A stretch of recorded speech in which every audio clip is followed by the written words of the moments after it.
Chapter 541, God King. To build an army capable of fending off the dark cult, Ethan went to extraordinary lengths.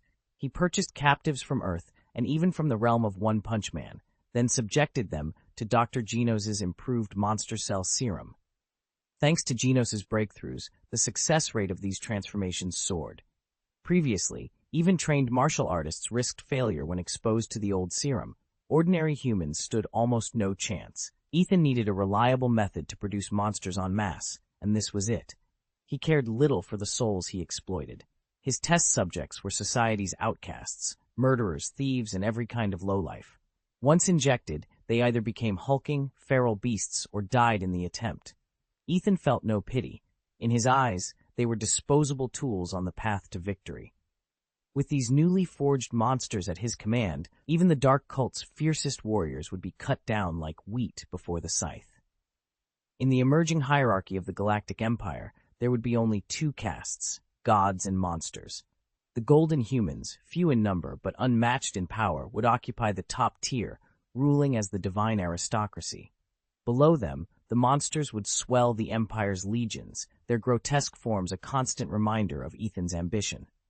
As the serum program accelerated, the Empire's future took shape, an unassailable reign of golden human gods and an unstoppable horde of monster soldiers, all bound to Ethan's iron will. The age of the God King was dawning. Chapter 7, The Breeding Protocol. Ethan stood at the edge of the observation gallery, watching the last of the newly awakened clones file into the processing bay. Since his groundbreaking operation, combining mass cloning with monster cell infusions, the Galactic Empire's population had finally eclipsed 100 million. Scattered across the solar system and woven through the Milky Way, a mere 100 million was but a ripple in the cosmic sea. Yet it was a milestone.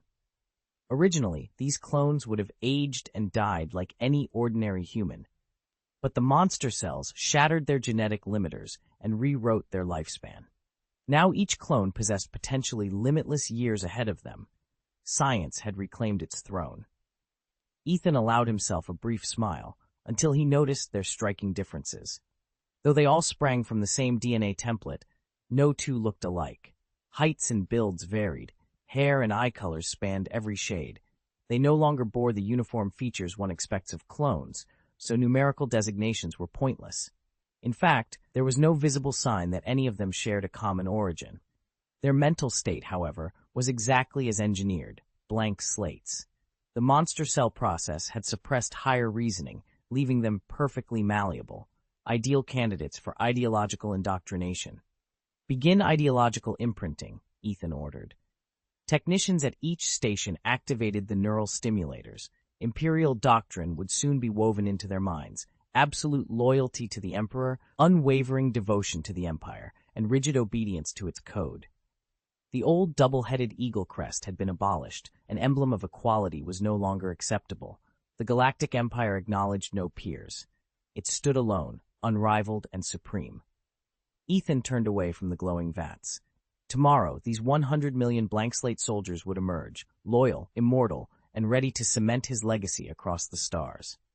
Heimdall, the all-seeing eye of the Nine Realms, could not have missed the tremors sweeping through the Galactic Empire. Nor could God King Odin, whose unease grew daily as Ethan's power swelled beyond comprehension. Odin had once detected faint traces of the dimensional demon god within him, but now Ethan's strength was pure, unbreakable force, an enigma even to the gods. How had he attained it? Had he cast aside the demon god's legacy upon transcending his former self? Nothing Odin understood seemed to account for this new, unfathomable might. Far from these celestial courts, General Esdith studied the Empire's map and mused on the infinite war she'd once known. Conquest beyond the stars had always called to her, but Ethan had drawn a hard line. He planned to venture into other worlds next, and there was no room for side campaigns. Unless something unexpected arose, his path was already set. That afternoon, under warm sunlight, Ethan sat alone in the palace courtyard, savoring a rare moment of stillness. To onlookers, the courtyard appeared boundless, its marble terraces stretching out like distant horizons. But to him, it was nothing more than a quiet refuge, scarcely larger than the Tibetan plateau in his mind's eye, where he could center himself and think. He leaned back against a low stone wall, closing his eyes as a gentle breeze stirred the ornamental blossoms. Peace was a luxury he'd learned to cherish, however fleeting. Just as his thoughts drifted toward the challenges ahead, the sky above him suddenly shifted, a shimmering ripple as though reality itself were bending. Ethan's eyes snapped open. Something extraordinary was unfolding overhead. Ethan stood alone in the moonlit courtyard when the sky above him suddenly shimmered with color. Beams of light, red, orange, yellow, green, cyan, blue, and violet, cascaded down like a living rainbow. They weren't harsh or blinding. Instead, each prismatic shaft carried a gentle warmth, as though the heavens themselves were reaching out in silent greeting. Where the radiant pillars touched earth, intricate magical runes bloomed across the stone floor. Their lines glowed faintly, pulsing in quiet rhythm, as if whispering secrets older than time. Ethan watched, heart pounding, as the final runes snapped into place. In an instant, 300 golden-clad warriors materialized within the courtyard's bounds. Their armor gleamed in the soft light, each soldier standing motionless with spear or sword at the ready. Though their presence was awe-inspiring, it did not shatter the courtyard's calm. Rather, it lent the night an air of solemn grandeur. At the head of this silent host stood a singular figure, Odin, All-Father of Asgard. His golden armor radiated with a fierce brightness, and in his hand he bore Gungnir, the timeless spear said to pierce the very fabric of the cosmos. His gaze was steady and profound, as if he could see the hidden threads of past, present, and future. Ethan swallowed hard, sensing that this gathering was but the beginning of something far greater and far more dangerous than he had ever imagined. Odin's single, all-seeing eye swept the courtyard, taking in every hero and warrior gathered there. At last his gaze came to rest on Ethan, Emperor of the Galactic Empire. A faint smile curved the god's lips as he inclined his head in greeting. "Emperor Ethan," Odin said, his voice carrying the weight of millennia, "it is an honor to meet you." Beside Ethan, Esdeath stepped forward, her posture charged with restrained excitement. Ethan had never expected the All-Father himself to acknowledge him. He'd been standing there merely enjoying the sun. Odin cast a brief, appraising glance at Esdeath. Even in a single look, he sensed the raw power coiled within her. Truly, Ethan's circle teemed with formidable allies, an enigmatic one-eyed alien of unknown origin, the fearsome Imperial War Marshal Boros, and the extraordinary life form known only as Vaccine Man. And now Esdeath had appeared from nowhere, proving herself every bit as lethal. For all its size, the Galactic Empire is remarkable for the strength of its people, Odin mused silently. By comparison, Asgard's martial prowess rests on only three: Thor, god of thunder, Hela, death goddess, and myself. He turned back to Ethan. "I look forward to our first meeting, Emperor." Ethan bowed once more, steady and respectful. "The honor is mine, All-Father." Ethan stood at the threshold of the Rainbow Bridge, watching Odin's eyes glow with restrained surprise. "I never imagined Midgard would harbor warriors of your caliber," Odin admitted, voice low and reverent. "And apparently there's more than one of you." Ethan gave a small, confident smile. "Midgard isn't ours alone. The Supreme Mage is a Midgardian too." Odin's brow furrowed. "The Supreme Mage? She's different," Ethan said simply. He left the rest unspoken. The female Ancient One might lack the raw, domineering presence of her male counterpart from the old legends, yet she'd routed entire battalions of dimensional demons without so much as the Eye of Agamotto. More importantly, someone was guiding her from the shadows. The All-Father studied Ethan. "Your ascent has been remarkable." Ethan shrugged. "For an immortal Asgardian, growth usually takes centuries. I rose in months." His tone was matter-of-fact, but Odin sensed the deeper truth. Midgard had produced not just one, but multiple champions capable of challenging even the gods. A sudden tremor rippled through the air, an unmistakable distortion of cosmic energy. Ethan turned his head. "What brings you here, Odin?" Before the All-Father could reply, a crackle of power split the sky. Vaccine Man swooped down onto the Rainbow Bridge, drawn by the bridge's monumental surge. He never ignored such disturbances, and his arrival made one thing clear. The balance of power on Midgard was shifting, and none of them were prepared for what was coming. "Could you please provide the full text of the chapter you'd like rewritten? With the complete passage, I can ensure all scenes and details are preserved and polished," into idiomatic, natural English. Chapter 542, Rebirth of Ether Particles. Thanks to Ethan's briefing, the vaccine man instantly recognized the power before him. Asgardians, no mistake, and that unmistakable presence belonged to Odin, the Allfather of Asgard himself. Raising his weapon, the vaccine man tensed for battle. "Hold your fire," Ethan called. "This is no ordinary envoy." The giant of Asgard regarded the vaccine man with cool amusement and a hint of envy in his storm-gray eyes. Peering at Ethan, he marveled inwardly at how rapidly this fledgling empire was building its strength. Yet outwardly, he retained every bit of his divine poise. "So," Odin's voice boomed across the clearing, "you serve the Galactic Empire, His Majesty's realm?" Ethan gave a quick nod. "Yes, our Emperor's empire is young, and we seek alliances to secure peace and prosperity." Odin took a measured step forward, his cloak of shimmering light rippling behind him. "I propose formal diplomatic relations between Asgard and the Galactic Empire."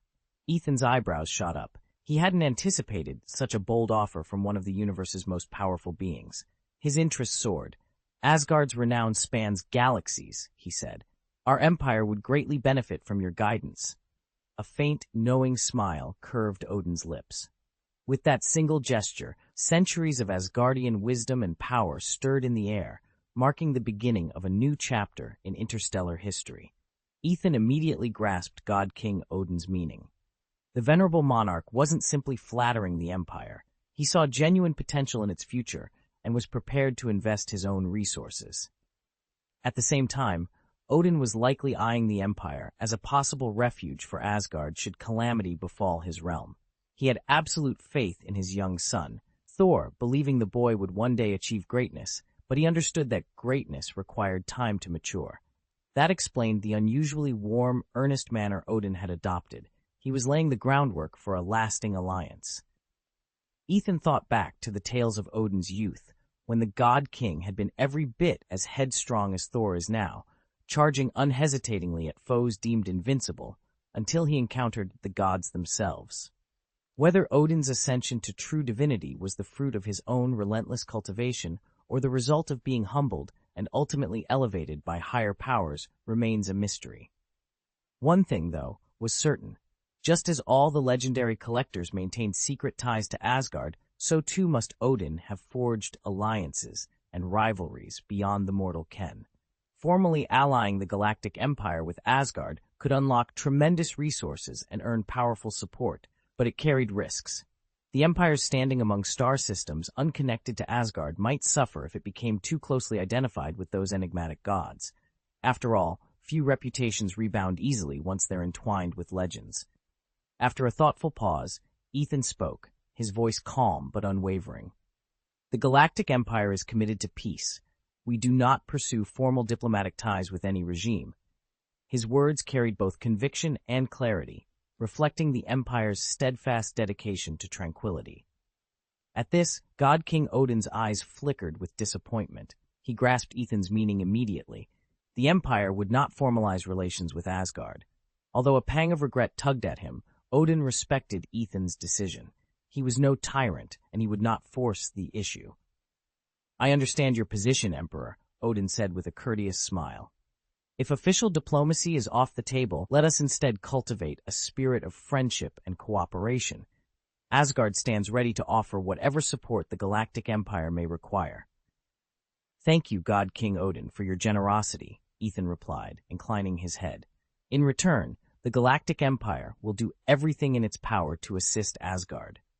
He nodded with genuine appreciation, even though the Empire possessed the means to produce every resource it needed on its own. Yet mutual goodwill, he knew, was more valuable than any stockpile of supplies. Ethan had been growing bored with easy victories. Beating Tony Stark, formidable though he was, no longer thrilled him. What Ethan craved was a triumph worthy of legend, a showdown with Thor, the mighty god of thunder, son of Odin the All-Father.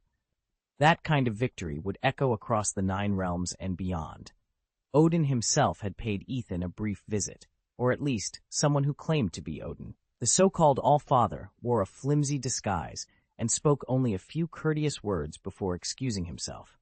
In truth, the aging god's body was weak from endless quarrels with his defiant daughter, Hela, the goddess of death, and he could scarcely keep up the pretense. No sooner had he returned to Asgard than he collapsed, utterly spent. What Odin did not realize was how transparent his ruse had been to Ethan.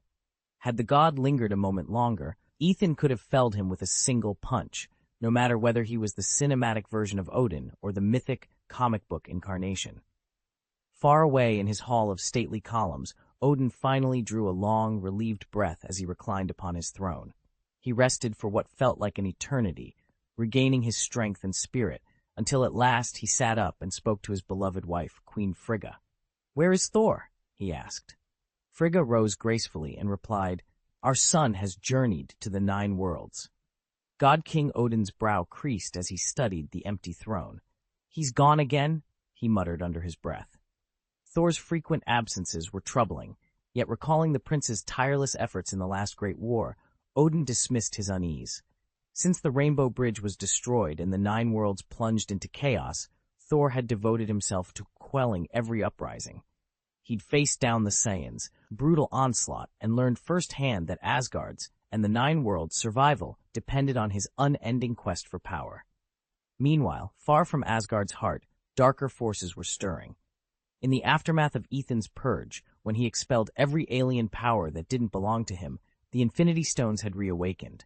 The Power Stone, the Mind Stone, and most dangerously, the Reality Stone, pulsed once more with cosmic energy. Rumors of the Reality Stone's resurgence reached the ears of the Dark Elves, long exiled and hungry for vengeance. Out among the stars, in the dim reaches of a forgotten asteroid belt, a colossal black warship drifted in silence. Its T-shaped hull floated like a lone meteor amid tumbling space rocks, tracing a slow, ghostly path through the cold vastness of the cosmos, waiting. Inside the battleship, red warning lights suddenly flared to life, flooding the corridors with a blood-red glare. The vessel's power system stirred, emitting a low, throaty rumble as they awakened. In the central control chamber, faint console lights blinked on one by one, cutting through the darkness and revealing a cluster of armored figures. Their black suits absorbed the crimson glow, their faces hidden beneath shadowy helms, only their eyes gleaming with intent. All eyes were fixed on the dais at the room's center, where a single object hovered, a shimmering projection of an ether particle. Despite its delicate glow, everyone present knew this was merely a holographic simulacrum, yet even a facsimile of such power was enough to stir awe. The ether particle came a soft murmur. At the forefront stood Malekith, Lord of the Dark Elves and Sovereign of Vat Alheim, one of the 9 realms. His alabaster skin and angular features marked him as inhuman, his pointed ears betraying his ancient lineage. Clad in jet-black armor that seemed to drink in the red light, he leaned forward, eyes alight with feral excitement. To him, this moment carried the promise of revival. He recalled how, millennia ago, the Dark Elves had ruled the cosmos without rival, until betrayal and war had shattered their hegemony. Now, at the sight of this ether projection, Malekith felt that old hunger stir within him again, the burning desire to reclaim the glory his plea had lost. Back then, Ethan had mastered dark magic to create etheric particles, planning to harness their power when the celestial bodies aligned and cast the universe back into darkness. But Odin's father Bor rallied the Asgardian army, defeated Ethan in battle, and had those ether particles buried deep beneath the earth and sealed away. Chapter 543, Young and Active Infinite Stones.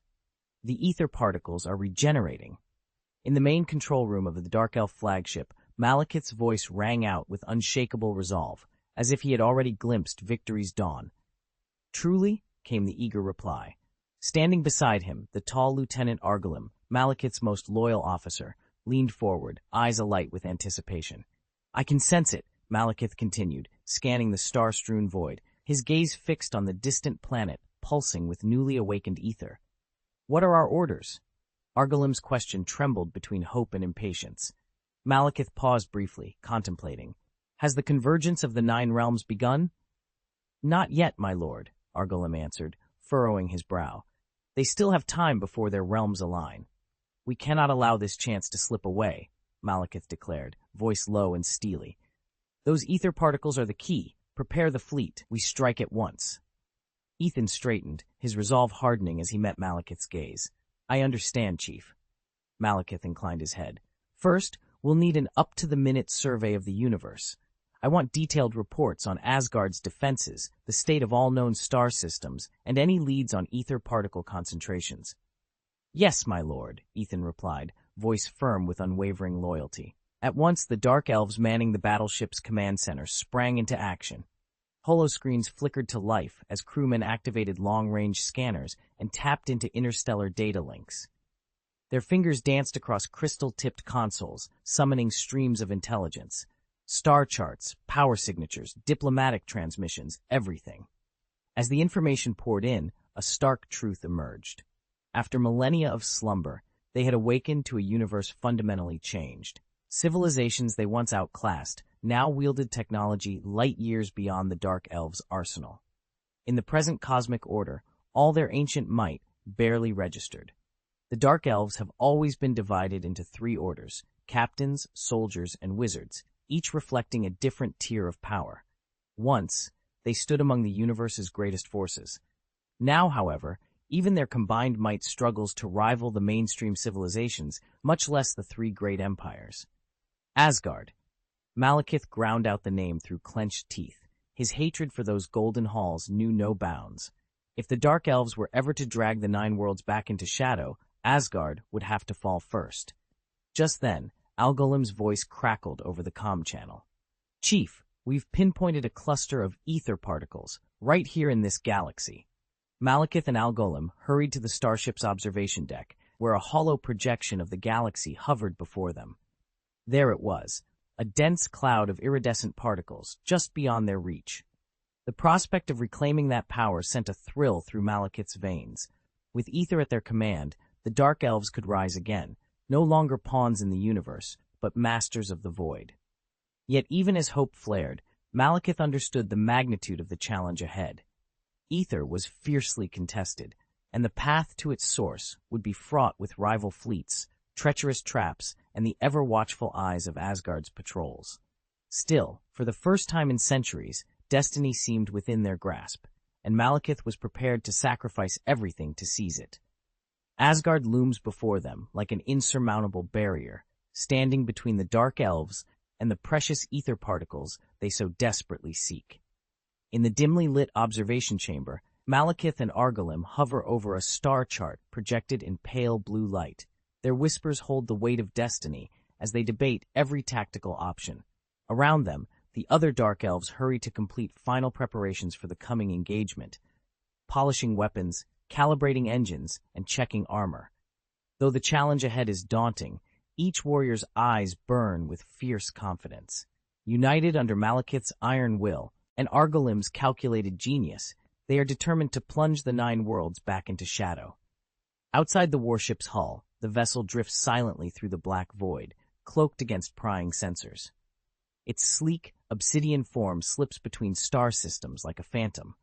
All the while, Asgard remains blissfully unaware of the threat coiled at the edge of its domain. Soldiers on its gleaming battlements carry on their routine patrols, innocent of the danger stalking them from the darkness. But whether Asgard's sentinels sense it or not makes no difference to Malekith's crusade. The ether particles will be seized, and the ancient order of the Nine Worlds will fall under the Dark Elves' rule, no matter the cost. They would stop at nothing to achieve their grand designs. As the Dark Elves' warship swept into the planet's orbit, its sensors were hit by a sudden surge of energy, raw fluctuations that only one thing could produce. "Ether particles," Malekith growled, exchanging a knowing glance with Argolim. "Prepare to land." Moments later, they touched down on the planet's barren surface. There, buried beneath layers of dust and rock, the newly born reality gem throbbed with an urgent, restless consciousness. It had lain here untouched like a Rubik's Cube sunk to the ocean floor for centuries, isolated, silent, and waiting. But now, stirred to life, it would not remain hidden. Malekith watched as the air around them shimmered in the gem's wake. Every heartbeat of its power sent shockwaves across the ground, rending rock, stirring dust, and tearing through any matter it encountered. The power gem's legacy was one of instant annihilation. This reality gem, freshly awakened, was no different. Its energy roiled and writhed, demanding release. Stepping forward, Malekith's eyes narrowed. The ether particles glowed with impossible intensity, a beacon to all who sought the Infinity Stones. Here, on this remote world, destiny awaited those bold enough to seize it. Ethan watched the storm of ether particles swirl before him, surprised by how turbulent they'd become. Still, he forced aside his doubts and followed the old ritual, guiding the shimmering energy into his body. He knew the price. Every moment he drew on the ether, his own life force was siphoned away. Only those who possessed charged power gems could offset the drain. Anyone else risked being emptied of vitality. Dark elves cared little for such risks. Their lifespans far outstripped those of the Asgardians, and even Malekith, whose birth stretched back to the days of Odin's father, remained in prime health. As the etheric energy settled into him, Malekith's grin widened. Power thrummed through his veins, igniting a familiar ecstasy. "Next, Asgard," he declared, voice low and determined. Reuniting the 9 realms would take time and patience. The mistakes that shattered the realms millennia ago could not be repeated. Malekith's plan was simple: strike Asgard first and render it helpless. He turned to his lieutenant. "Algorim, I need you to become the warrior of the damned." Algorim halted, his expression impassive. To accept that title was to embrace a cursed existence, one tied inexorably to death. Yet he bowed his head, sealing his fate. In the hush that followed, the Dark Army readied itself for war. Chapter 544, Cursed Warrior Legion. "Yes, my king, I will become a cursed warrior." Ethan's voice rang through the vaulted chamber, steady and unwavering. A fearless light burned in his eyes. He was prepared to make whatever sacrifice this fate demanded. From beneath his dark cloak, Malekith withdrew a single black stone. It pulsed with an ominous glow, like a fragment torn from the heart of a moonless night. This was the Dark Elves' ultimate creation, both the wellspring of their power and the source of their curse. Shatter it, and any mortal who touched its shards would be reborn as a world-shaking force of destruction, a cursed warrior. "Ethan," Malekith intoned, his voice low and grave, "do you understand what you are offering yourself to?" "I do, my king," Ethan replied without a tremor. "I know the price. I accept it willingly. For our people, for our victory." He stretched out his hand and enclosed the stone in his palm. Immediately, a fierce energy tugged at his veins, as though the stone were drawing life from his very soul. His heart pounded, yet he held firm. At his resolute nod, Malekith's lips curved into a faint, approving smile. "A courageous choice," Malekith said, placing a heavy gauntlet atop Ethan's hand. "May the Shadow's embrace grant you the strength to fulfill our destiny. Remember, this isn't just a surge of power, it's your life force on the line." The old sage's warning echoed in Ethan's mind. "Your cells will cycle between corrosion and regeneration, burning your lifespan away in moments of unmatched strength.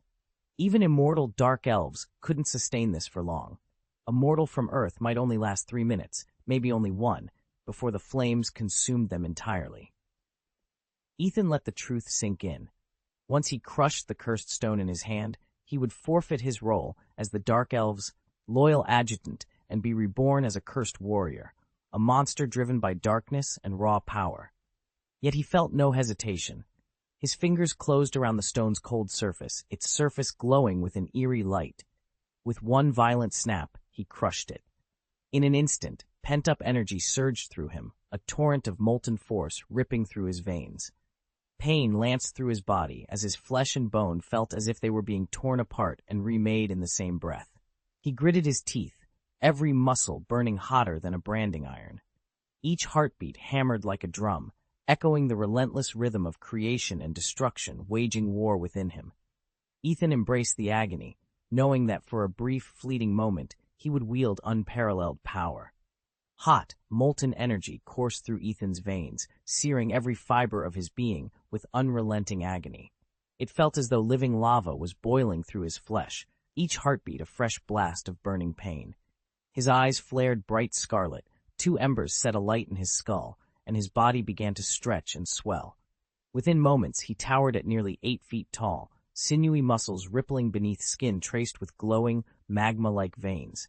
His jaw elongated into a snarling maw of jagged fangs, and sharp horn-like spines erupted along his spine, reminiscent of a demon unfurling its wings. With a roar that shattered the air, Ethan unleashed a thunderous bellow, a raw blend of torment and power. Black smoke, acrid and oily, billowed from his scorching form, as if he'd become a living volcano. Each pulse of his heart thundered through the ground, vibrating the earth itself. Watching this metamorphosis, Malekith allowed himself a satisfied nod. In Ethan, the cursed warrior before him, he saw the perfect weapon to lead their tribe's assault on Asgard, a force unstoppable on the battlefield, whose very presence would cow the gods themselves. Thousands of years ago, the Dark Elves unearthed a cursed stone whose maleficent energy they used to terrorize Asgard. From its depths sprang forth warriors twisted by black magic, demon-like champions who strode the battlefield with unearthly speed and strength. Even Asgard's greatest heroes trembled at the sigh of those accursed fighters. Now, in this age of shadow, a new champion has been born. Ethan, the fiercest cursed warrior of them all. His power comes not from the old stone, but from an even more potent source, the ether particle, a cosmic treasure bestowed upon the Dark Elves by their exiled king, Malekith. For centuries, this gem poured boundless energy into their veins, enabling them to carve out an empire that spanned the stars. But every gift carries a price. The ether particle's power drives Ethan's cells into a vicious cycle of corrosion and regeneration. With every pulse of magic, he heals instantly, but his life force is consumed ever more swiftly. Each heartbeat steals precious hours from his mortal span. It is both curse and sacrifice, yet the Dark Elves willingly pay this toll for glory and conquest. Where once he served as Malekith's loyal adjutant, Ethan now stands alone as a true cursed warrior. Hate and bloodlust fill his heart. Compassion has no place there. His only purpose is to widen the Dark Elves' realm, to spill enemy blood in their name, and to secure the tribe's future by sheer force of arms. On War's Eve, beneath a bruised sky, Ethan unsheathes his blade and steps onto the battlefield. The crackle of elemental energy dances along its edge. Ahead lie the armies of Asgard, unaware that their ancient nightmare has returned, stronger and more ruthless than ever. And in the depths of his soul, the cursed warrior welcomes the coming carnage. For in death and devastation, he will carve his legacy, and the Dark Elves will once again rise to dominion over all. Algorim, once we've regrouped, will reclaim what's ours. Malekith's eyes gleamed with renewed purpose. Having reclaimed the ether particles, he was determined to press on with his cursed stone project.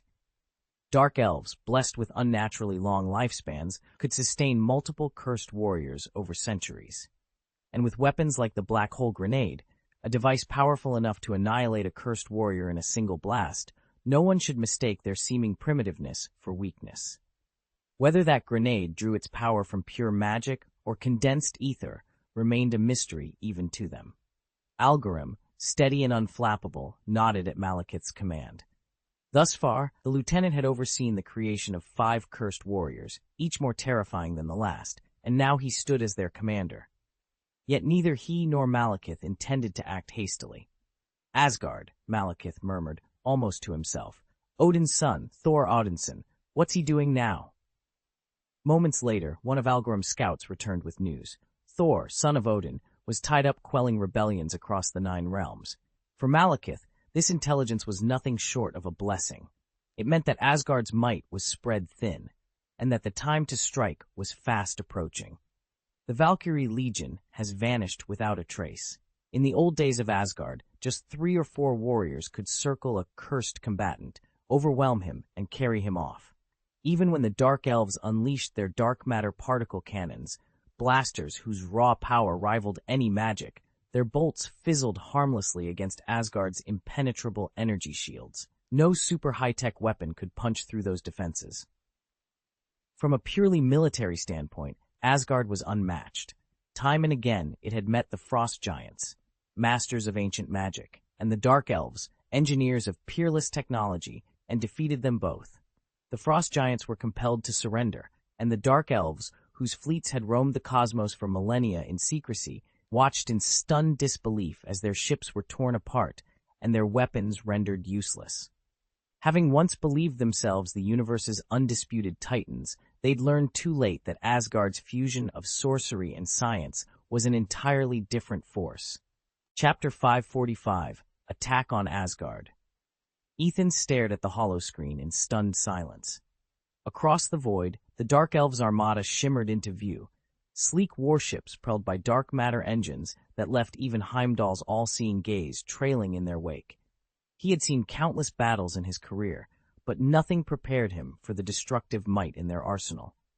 Their particle cannons ripped biological tissue apart at the molecular level. Their so-called black hole grenades unleashed miniature singularities that threatened to swallow everything in their blast radius. And their cursed warriors, elite fighters infused with dark magic, had already proven capable of defeating Thor himself. Yet in every recorded clash with Asgard, this supposedly invincible force had met its match. Odin's realm remained unbreached, its true strength obscured from mortal eyes. The rumor on every starbase was that 10,000 god warriors stood eternally vigilant behind Asgard's ivory gates. Never seen on film or in the public records, they were spoken of only in hushed legends, and now, as the Dark Elves prepared to strike, their existence felt more real than ever. Even the Kree, those arrogant conquerors whose fleets spanned 1,000 worlds, respected Asgard's might. They had the numbers, the advanced technology, and the ruthless ambition to subjugate the galaxy. Yet tales of Odin's legions kept them at bay whenever Asgard's banner was raised. Ethan flipped through the tactical readouts again. The Dark Elves had massed 10,000 ships, bristling with dark matter artillery. If they broke through the outer shields, Asgard might not hold. But he had seen Asgard perform miracles in the face of impossible odds. "Sir," Lieutenant Cade said, leaning over his shoulder. "Orders from High Command." Ethan took a steadying breath. "Prepare our fastest cruisers for immediate deployment. We're heading to the Bifrost Gate. Inform the Asgardians. Reinforcements are on the way." He locked eyes with Cade. Time to show the Dark Elves why Asgard is never underestimated. Ethan stood in the shadow of the Great Hall, pondering Asgard's legacy. Long ago, under Odin's rule, the realm had stood supreme in the 9 realms. With wisdom and strength unmatched, Odin had sealed away Hela and routed the Dark Elves, even when he turned aside each new threat with unerring certainty. Though the Valkyries, their riders astride winged stallions, swords forged from divine iron, had fallen to Hela's fury, Asgard's power did not falter. Odin's leadership alone was enough to keep the balance. But time and age weighed on the Allfather. In his later years, Odin grew distant, withdrawing into his private sanctum and leaving the throne to shadows. Slowly, the kingdom's brilliance dimmed. Without Odin's steady hand, Asgard's forces weakened, its institutions strained. Ethan recalled the Valkyries' former glory. They had been the crown jewel of Odin's legions, each warrior mounted on a Pegasus, each blade a dragon's tooth wrought in heavenly fire. On Sakaar, one Valkyrie's single stroke had shattered an entire alien warship, scattering its wreckage like confetti across the sky. Their valor was spoken of in hushed reverence, even when the realm's banners hung tattered and low. And then there was Heimdall, the vigilant. Loyal guardian of the Bifrost, he needed no army beside him to prove his might. In the darkest days, he had stood alone at the Rainbow Bridge, repelling invaders with nothing but his keen sword arm and indomitable will. Yet the greatest threat Asgard ever faced came from Malekith, leader of the Dark Elves. Driven by vengeance, Malekith had watched his home world razed to ash by Asgard's armories. He bore the memory of that ruin like a brand, an enemy who would stop at nothing to bring the 9 realms to their knees. Now, as Ethan looked upon the gilded arches and silent banners, he knew the age of legends must give way to new heroes.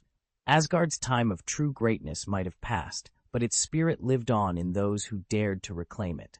And Ethan, once a humble squire, felt the weight of that destiny more keenly than ever. At that time, the Asgardians still hadn't mastered the Rainbow Bridge. Instead, they reduced Malekith's homeworld to scorched rubble with relentless surface bombardment, a feat that alone spoke volumes about Asgard's military might. Yet Malekith and his followers still remembered Asgard not as this ruthless war machine, but as it had been more than 5,000 years ago, under the rule of Thor's grandfather. They had no idea how it had grown so vulnerable in the centuries since. Learning of Asgard's weakened state sparked a fierce opportunity in Malekith's dark mind. With Thor missing and the Valkyries' fate unknown, and with rebellion simmering across the 9 worlds, Asgard stood defenseless. If ever there were a moment to strike, this was it. Under Malekith's orders, the Dark Elves mobilized for an all-out assault on the once invincible realm. Asgard itself hovered like a dream in the void, a grand, magical continent suspended among the stars, its spired halls glowing with otherworldly light. Then, without warning, a colossal black battleship emerged from the emptiness, as if clawing its way up from the very pits of hell. Its grotesque silhouette blotted out the cosmos, eclipsing sun and sky alike, heralding calamity for the unsuspecting world below. Ethan gazed up in horror at the sight above Asgard, a vast, black tower-like warship floating silently against the night sky. Even more unnerving was its sudden appearance. One moment it wasn't there, the next it loomed overhead, as if a ghost had materialized from the void. It hovered like a predator, its presence radiating a chilling pressure that seemed to freeze the very air around it. Massive cannons protruded from its hull, each barrel aimed unerringly at the city below. Their cold steel glinted in the dim light, like the merciless eyes of a god of death. Then, without warning, dozens of smaller vessels swarmed out from the giant ship's underbelly. In an instant, they streaked toward Asgard, unleashing a relentless barrage of gunfire and explosives. The ground shook with every impact, buildings crumbled, and fires erupted across the cityscape. Panic rippled through Asgard's citizens. They had never faced an enemy of such overwhelming power or brutality. Shells tore through walls and leveled entire districts in seconds. But the most terrifying weapon of all was reserved for last, the black hole bomb, a devastating device wielded only by the Dark Elves. Its destructive force was almost mythical. Once it detonated, nothing within its event horizon could hope to survive. Ethan crouched behind the shattered remains of a marble column, heart pounding. He could feel the shock waves through his bones as the dark ship's bombardment continued without mercy. There was no time to think. Only one certainty remained. If Asgard was to endure this nightmare, someone had to find a way to stop the Dark Elves' assault, and fast. Ethan stood amid the ranks on the shattered plain of Asgard when the black hole bomb detonated. In a single, thunderous roar, the device tore open reality itself, carving a yawning void into the sky. Air, dust, even the hulls of Asgard's battleships were pulled toward that swirling maw with irresistible force. No barrier could hold against it. Not steel, not magic, not valor. Soldiers caught at the edge of the event horizon vanished in an instant. Their armor buckled and contorted, weapons shredded, bodies folded into nothingness beneath the bomb's ravenous pull. Screams cut through the tumult for a heartbeat before they, too, were swallowed by the infinite darkness. From every corner of the battlefield, terrified cries rose up, a chorus of panic as brave warriors were snatched from life without hope of rescue. Across the tide of despair, the people of Asgard trembled, realizing this weapon was far beyond any they'd ever known. Each bomb promised death as unerring as the scythe of a god. Yet even in the face of such horror, Ethan refused to yield. Clenching his sword, he lifted his voice above the chaos. "Stand firm. We will not let this shadow conquer us." Around him, the surviving soldiers found strength in his defiance. Though the void still pulsed on the field of battle, Asgard's spirit would not be extinguished. Ethan and his comrades understood that this was their homeland, and that their families' lives depended on them. They would fight to the last breath. Steel rang against steel as they held off the Dark Elves, testing every weapon and tactic they could muster. Though their resistance often felt insignificant against such a relentless foe, fear did not touch them. Each charge exacted a terrible toll, yet they stayed firm at the front lines, battling for the safety of their homes and the people they loved. On that blood-soaked field, Algorim was a nightmare given flesh, like a savage beast clawing its way out of the underworld. Sunlight glinted off his rock-hard muscles, every fiber coiled with cataclysmic power.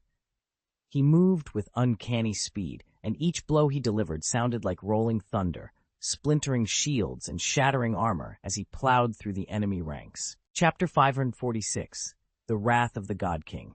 Every time Ethan struck, his blows erupted with world-shattering force, as if his fists could rip the very heavens and earth apart, reducing every enemy before him to dust. His assaults were not merely physical. They crushed the will to fight out of any who stood in his path, extinguishing hope with every thunderous impact. A scarlet blaze danced in his eyes, a feral hunger for slaughter and victory blazing in his heart. But such power carried a terrible price. With each devastating attack, Ethan's body tore itself apart and reformed anew, draining his life force in torrents. His skin split like cracked porcelain, revealing bones that pulsed with an inky, otherworldly glow. His vision would blur at the edges, as if he teetered on the brink of unconsciousness. Still, he pressed on. He understood that only through unceasing slaughter could his existence be prolonged. His very soul bound to darkness, forever thirsty for more power, whatever the cost. His warriors echoed his frenzy. They surged forward behind him, driven by the same singular purpose: to destroy, to conquer, to claim victory at any price. In their eyes there was nothing but the ecstasy of battle and the promise of absolute dominance. Under Ethan's command, the Dark Elf warriors fought like ravenous beasts, unconcerned with life or death, oblivious to pain, driven only by seething hatred and an insatiable lust for victory. Their assault tore across the battlefield like a merciless storm. Opposing ranks, brittle as parchment, shattered under the onslaught and could offer no real defense. Each time Ethan struck, fresh waves of terror rippled through the enemy lines. Morale collapsed, formations cracked, and desperation took hold. He felt every flicker of fear in their hearts and savored it like a dark reward. With each swing of his fist, another foe fell. In that moment, Ethan was a lightning bolt of shadow, swift, lethal, and impossible to ignore. Behind him, his warriors surged forward in flawless cohesion, their blades and arrows falling in such relentless torrents that escape was unthinkable. The battle pitched into a white-hot frenzy, and Ethan banished all awareness of exhaustion. There was only the roar of steel, the thud of bodies hitting the ground, and the singular drive to conquer. Every brutal blow he delivered spelled death for an enemy, and every death drew him closer to the taste of absolute victory. As the clash between the gods and the Dark Elves reached its most furious crescendo, the very air seemed to freeze with tension. Then, from deep within the enemy ranks, a tremor of raw power burst forth. So intense was this force that sky and earth appeared to shift in hue, and the foundations of Asgard quaked beneath it. It roared like an unchained beast, its destructive might aimed without mercy. In a single, unstoppable surge, it bore down on Algorim, who stood unmoved at the battlefield's heart, as though determined to shatter Asgard itself and reduce everything to dust. "Depart from Asgard, Dark Elves!" King Odin's command rolled across the field like thunder. Every warrior froze in awe at the wrath and authority in his voice, an unmistakable reminder of his supremacy over the Asgardian realm. Never had he imagined the Dark Elves, whom his father Bor had long ago claimed to have annihilated, would rise again, daring to defy his reign with such insolence. Why have they returned? From the moment they reappeared, it was clear the Dark Elves had grown both stronger and more cunning than before. Odin's eternal spear trembled in his grip, its blade quivering as though thirsting for blood. Yet the tremor wasn't the weapon's own will, it was simply the old king's Parkinson's betraying him. All the same, there was more to that quiver than frailty. Odin's divine power flowed so fiercely through the spear that his mortal frame could barely contain it. Loki's version of the eternal spear, by contrast, was a pale imitation. It lacked the raw, unfiltered divinity that only the God King could wield. Not long ago, Odin had unleashed this very spear to destroy Algorim, the most fearsome of the cursed warriors, driving the blade through his heart and sealing the beast's fate. But forcing that level of power through his weakened body nearly killed him outright. In desperation, he invoked the ancient destroyer armor, a living suit of cosmic metal, to shield him from the backlash and let him stand against this renewed threat. Those who know Asgard's hidden histories recall that the original destroyer armor was long ago broken down by a mortal named Ethan. From its molten remains, he forged his own dread vessel.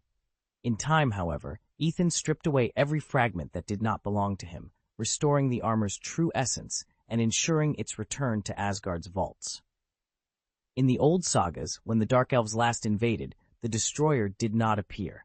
Now, thanks to Ethan's sacrifice, it has been reborn. Odin steadies himself, summoning every last spark of divine fury. The halls of Velaskelf echo with the beastly war cries outside. The hour for words has passed. Soon, the eternal spear and the returned destroyer will speak for Asgard. God King Odin was the very definition of wealth and power, yet he chose not to wear the destroyer armor himself. Instead, he let it fall to Midgard, either because he underestimated its potential or because he believed no force, not even the Dark Elves, could threaten Asgard's walls. Now, in the wake of the realm's rebirth, that same armor rests in Asgard's vaults, revered and feared in equal measure. Odin intends to unleash its might to defend his home. On the battlefield, Algrim stood motionless, his heart hammering in his chest. Every thundering pulse reminded him of the calamity bearing down upon them. A palpable weight pressed on his lungs, as if a mountain threatened to crush him alive. His eyes burned with resolve, fixed on the horizon where fate and glory would collide. He could sense the enemy's power surging closer, an unstoppable flood that might sweep him away, or worse, end his life in an instant. Ethan felt the raw power of the energy surge around him, a living thing, a dragon's roar poised to devour everything in its path. He refused to step back. As a cursed dark elf warrior, retreat was not an option. Behind him stood his warriors, his tribe, and the weight of their hopes. He would not let them be consumed by fear. Clutching his blade like a lifeline, Ethan drew in a steadying breath. "Asgardians!" he thundered, his voice shattering the momentary lull. Lightning seemed to spark in his eyes as he committed himself to the defense. No matter the cost, he would hold the line. He braced his legs, coiling every muscle until they felt as rigid as forged steel. Bones creaked under the strain, and every ounce of his strength radiated into his gauntleted hands. There, a pale, cold light flickered, sharp as a blade, fierce enough to cut through the encroaching darkness and shield those he had sworn to protect. Ethan had underestimated the true might of the Eternal Spear. The instant its horrifying energy slammed into him, it felt as though a mountain had struck his chest. Bones threatened to shatter, blood roared through his veins, and every cell in his body trembled. An unseen force seemed to feast on his very life, ripping away his vitality at frightening speed. Darkness crept at the edges of his vision, and strength flowed out of him in waves. But Ethan refused to fall. He planted his feet in the scorched earth, chest heaving, heart blazing with fury and stubborn resolve. In that moment, he understood that to fail here would mean not only his own death, but the annihilation of the dark elf race he'd sworn to protect. "I am a cursed warrior," he vowed, voice echoing in his mind. There would be no surrender. With a roar of defiance, he poured the last embers of his life force into his muscles. Across his skin, veins flared a fiery red, as if molten magma pulsed beneath his flesh, and in that infernal glow, Ethan readied himself to stand against the Eternal Spear's overwhelming power. Ethan's body flared with hot, rune-like scars, each burning mark fueling him with equal measures of agony and strength. He threw back his head and let out a roar that trembled with both despair and unwavering resolve. He had to hold his ground, had to protect his people and preserve his honor. Summoning every ounce of will, Ethan met the Eternal Spear's energy head-on and shattered it. The explosion unleashed a savage whirlwind that tore across the battlefield, uprooting debris and sending shockwaves through the air. High above, the god King Odin watched in genuine surprise. "This cursed warrior is actually stronger than Thor?" he muttered, his voice low. Odin's brow furrowed as astonishment glinted in his eyes. He was well acquainted with the Dark Elves' cursed warriors and the unsettling power they wielded. In his mind, they'd always been formidable compared to ordinary Asgardians, like skilled but humble stonemasons who outperformed untrained laborers. Yet against Asgard's finest, heroes such as the fearless Sif or the seasoned Valkyries, these warriors were expected to fall. And here was Ethan, defying every expectation. During King Bauer's reign, how could a handful of Asgardian soldiers ever hope to defeat those dark elf warriors? Odin's knowledge of the cursed fighters comes entirely from Bauer's reports. According to the king, a warrior's cursed power is fueled by his life force. The stronger his vitality, the more devastating his abilities become once he's transformed. Yet the warrior standing before Odin, Ethan, shattered every expectation. His strength rivaled Thor's, the god of thunder, and in some respects even outmatched him. Normally, Thor's power is enough to cow any foe. In peak condition, he can amplify his might 2 to 4 times over, making him one of Asgard's absolute top-tier combatants. Still, facing Ethan, even such legendary might seemed insufficient. Odin sighed inwardly. If he were free to act, he could have ended Ethan's life in seconds. but doing so now would only hasten Odin's own descent into the deep sleep that rules him. So he held his power in check and watched, with grave concern, the warrior whose potential might soon surpass that of any god. Asgard was far from helpless against so powerful a cursed warrior. Odin's gaze settled on a nearby relic, the Destroyer armor. Forged by the dwarves and revered alongside the Spear of Eternity, this suit of living metal was one of Asgard's greatest treasures. In Odin's control, its power eclipsed even Loki's darkest arts. On the battlefield, a sudden hush fell as Ethan, who had just dissipated the Spear of Eternity's volatile energies, brought calm to the chaos. That quiet, however, was shattered when the armor's helm split open. From within it blazed an unquenchable fire, the legendary Eternal Flame. A scorching column of light erupted skyward, so fierce it seemed capable of rending mountains and boiling seas. Anything caught in its path turned instantly to ash. Dark Elf shrieked in terror as the column's brilliance washed over them. Their corrupt magic flickered and died like shadows in the noonday sun. Helpless, they were incinerated one by one, reduced to nothing but drifting ashes beneath the relentless purifying light. Ethan stood at the heart of the battlefield, enveloped in the fearsome glow of the Destroyer armor. As its power surged outward, every warrior of Asgard froze in stunned silence. They had heard tales of the gods' might, but nothing prepared them for this living incarnation of divine wrath. Rays of searing light shot into the sky, carving a brilliant column that cleaved through the smoky battlefield. Dark elves scattered in panic, their cries of terror swallowed by the armor's relentless radiance. Like a scythe wielded by death itself, the light pursued them, unyielding, indiscriminate. Any elf caught in its path disintegrated instantly, as if they had never existed. Still, Ethan did not hesitate. He pressed forward, his intent clear. No dark elf would live to draw breath against Asgard. Mercy had no place here. With each measured step, the armor's energy trembled, ready to unleash further devastation at his command.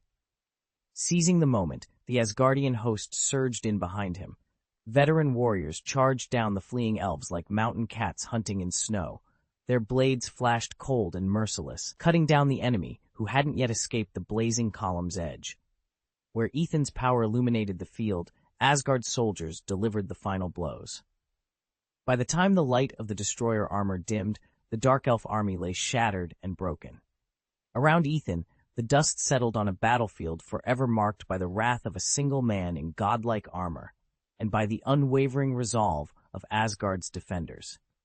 Asgard's warriors fought with unwavering courage, determined to purge their homeland of every invader. Ethan, watching in horror as his fellow soldiers were cut down, could no longer stand by.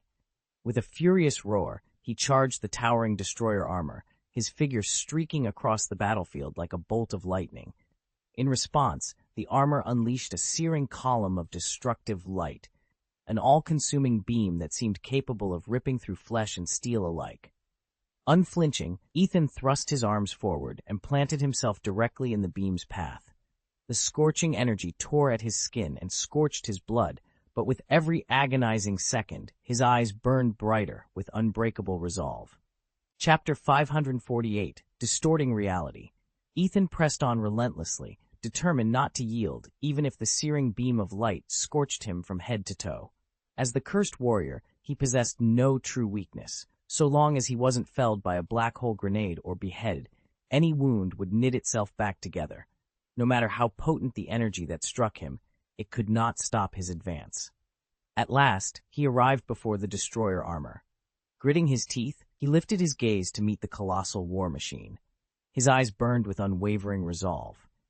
He knew this confrontation could very well test the limits of his immortality, but he was ready to see it through. Gathering every ounce of strength, Ethan wound up and unleashed a single, earth-shaking blow against the armor's chest. Bang! The shockwave roared like a thunderclap, as if the heavens themselves quaked in response. His fist, powered by a cursed might, struck the Destroyer armor with the force of a wrecking ball. The air rippled, the ground beneath the spectators trembled. Yet, in a moment that froze every heart, the armor remained utterly intact, an unbreakable monolith that absorbed the full fury of his strike without so much as a dent. Ethan staggered back, the echo of his impact fading into stunned silence. He tightened his jaw. If sheer force wasn't enough to breach that armor, he would have to find another way, and he wouldn't stop until he did. Ethan's breath caught in his throat as he paused before the gleaming destroyer armor. This was no ordinary suit of battle. It was the fabled armor of destruction, forged and blessed by God King Odin himself. Its power dwarfed anything a mere mortal could fathom. Summoning his will, Ethan activated Odin's divine blessing woven into the metal. The moment he did, the armor's runes flared with ethereal light, proof that not even Thor's hammer strikes could match its might. If it were truly that easy to break, Odin would never have worn it against the Celestials. Across the field, Algrim swung his fist, confident in his raw strength. But his blow, powerful as it was, glanced harmlessly off the armor's enchanted surface. A cold smile flickered across Ethan's visor. He drew back his armored hand and launched a counterstrike. The impact hit Algrim squarely in the backhand, unleashing a force like a tempest tearing through the heavens. Boom! The thunderous shockwave rolled outward in a blinding gust of wind and dust. Algrim's figure was swallowed whole by the swirling gale. He hammered at the invisible barrier, desperate to push back, but the armor's divine power would not be denied. Tornadic winds buffeted him from every side, and he was left reeling, utterly powerless before the wrath of Odin's legacy. Ethan felt an immense force slam into him, lifting his body like a leaf caught in a gale. He was hurled through the air in a long, twisting arc, skipping across the ground like a stone skimming water. Each brutal impact carved a crater into the earth and sent shockwaves trembling outward. Though Ethan's body was as tough as tempered steel, the repeated blows left him bruised and bleeding. Still, he barely noticed the pain. His regenerative gifts knit flesh and bone back together almost as quickly as it tore apart, and bloodstains vanished in an instant. But before he could recover, the destroyer armor descended upon him again. A single, thunderous punch caught Ethan off guard. He had no time to brace himself. With a deafening crack, he was driven straight into the ground, disappearing from view in one final earth-shattering collision. All that remained was a vast, gaping pit where Ethan had landed. Ethan's body lay buried deep beneath the earth, utterly silent as if he'd been struck down without a cry. "What in the Nine Realms?" Malekith hissed, staring at the still figure. He and Ethan exchanged stunned, disbelieving glances. In their day, when King Bauer ruled Asgard, the destroyer armor, that god-forged juggernaut, did not exist. They never dreamed that an age before Thor's rise, with only King Odin on the throne, could wield such a weapon. Ethan remained unconscious, but the cursed warriors at Malekith's back rallied for a desperate charge. Their weapons clashed against the destroyer armor, but it was like swatting at a mountain. No blade could pierce its enchanted plating, and no spell could dim the eternal flames dancing across its surface. Ah! A scream cut through the chaos as one warrior was consumed by the armor's infernal light, his flesh turning to ash in an instant. One by one they fell, mere embers in the path of divine destruction. Malekith's heart thundered in his chest. He had come expecting to conquer a primitive Asgard. He had counted on an easy victory. Instead, he faced a force forged by gods themselves. 5,000 years into the future, Asgard was more terrifying than he had ever imagined. Asgard had grown far stronger than Malekith remembered, and King Odin's might now eclipsed that of his ancestor, King Bor. Confident that he could still conquer the realm, Malekith pressed on, only to discover how badly he'd underestimated his foe. Even so, he refused to yield. 5,000 years earlier, he had attempted to bond with raw ether, but Bor had thwarted him. Now, at last, Malekith had succeeded. Though siphoning ether drained his own life force, the surge of power coursing through him was intoxicating. Nothing would stand in his way. "Make it a sheep," he snarled. Raising his arms, Malekith unleashed the shimmering crimson energy of the ether at the dormant destroyer armor. Madness gleamed in his eyes. If Odin could not wield that ancient weapon, then Asgard would be defenseless. The crimson tendrils wrapped themselves around the armor's plates, twisting its form into something soft and pliant, as if it were wool instead of enchanted metal. High atop the rainbow bridge, Odin sensed the disturbance. Gripping his spear, he summoned the destroyer's power, but he was too late. The armor shuddered under Malekith's spell and began to contort. In that instant, Odin realized the terrible cost of his foe's new might, and Malekith only smiled. Ethan watched in stunned silence as the destroyer armor's massive frame collapsed inward, contorting and shrinking until it stood before him as nothing more than a sheep. Its woolly body was utterly still, but its eyes still burned with fierce determination, proof that its spirit remained unbroken even in this absurd form. Across the battlefield, Malekith let out a triumphant laugh. He strode forward to where the sheep, once a legendary war machine, stood immobilized. "At last," he whispered, "the destroyer armor is mine to command." Victory, he believed, was now within his grasp. But Malekith's celebration was short-lived. Unseen by all, the etheric particles he had called upon to strip the armor of its power were turning on him. A sudden pallor crept over his features. The brilliant glow in his eyes dimmed. His limbs trembled uncontrollably, and a cold sweat broke out across his brow. As the life-draining energy coiled itself around him, even his own fate began to shift, and not in his favor. Chapter 549. The Mighty Asgardians. Malekith cared about only one thing, bringing Asgard to its knees. Madness danced in his eyes as he glared up at Odin. "God King Odin," he taunted, "your mighty destroyer armor lies humbled before me like a timid lamb. What hope do you have of stopping me now?" Odin's gaze settled on the dark elf, calm and unyielding. He had seen Malekith unleash the power of ether particles, but he also noticed the toll it was taking on the dark elf's life force. Now was his chance to strike. "Malekith," Odin said quietly, "do you truly believe you have bested me?"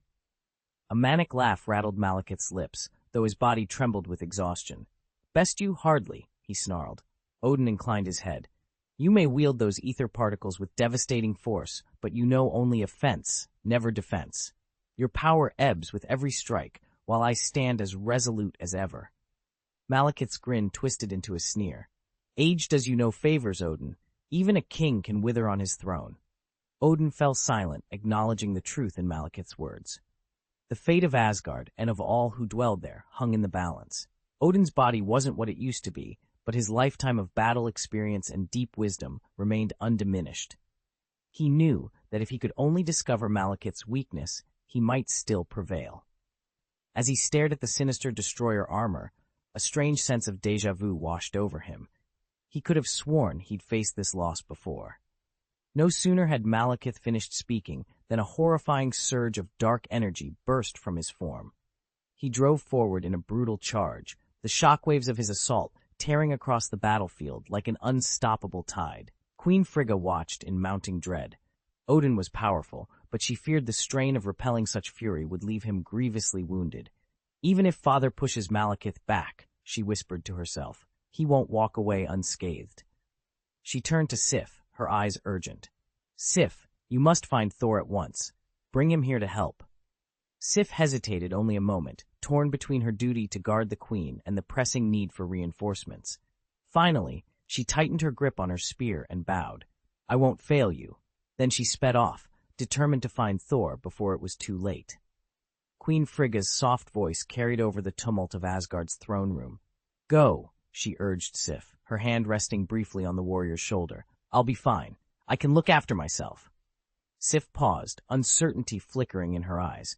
"But, Your Highness," Frigga offered a reassuring smile, "the most important thing is finding Thor. He is out there somewhere, and we cannot afford to lose time."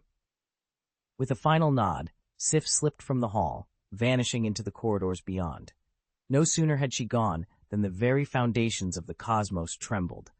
On a battlefield that spanned the heavens, Malekith the Dark Elf and the God King Odin clashed in a contest of unimaginable power.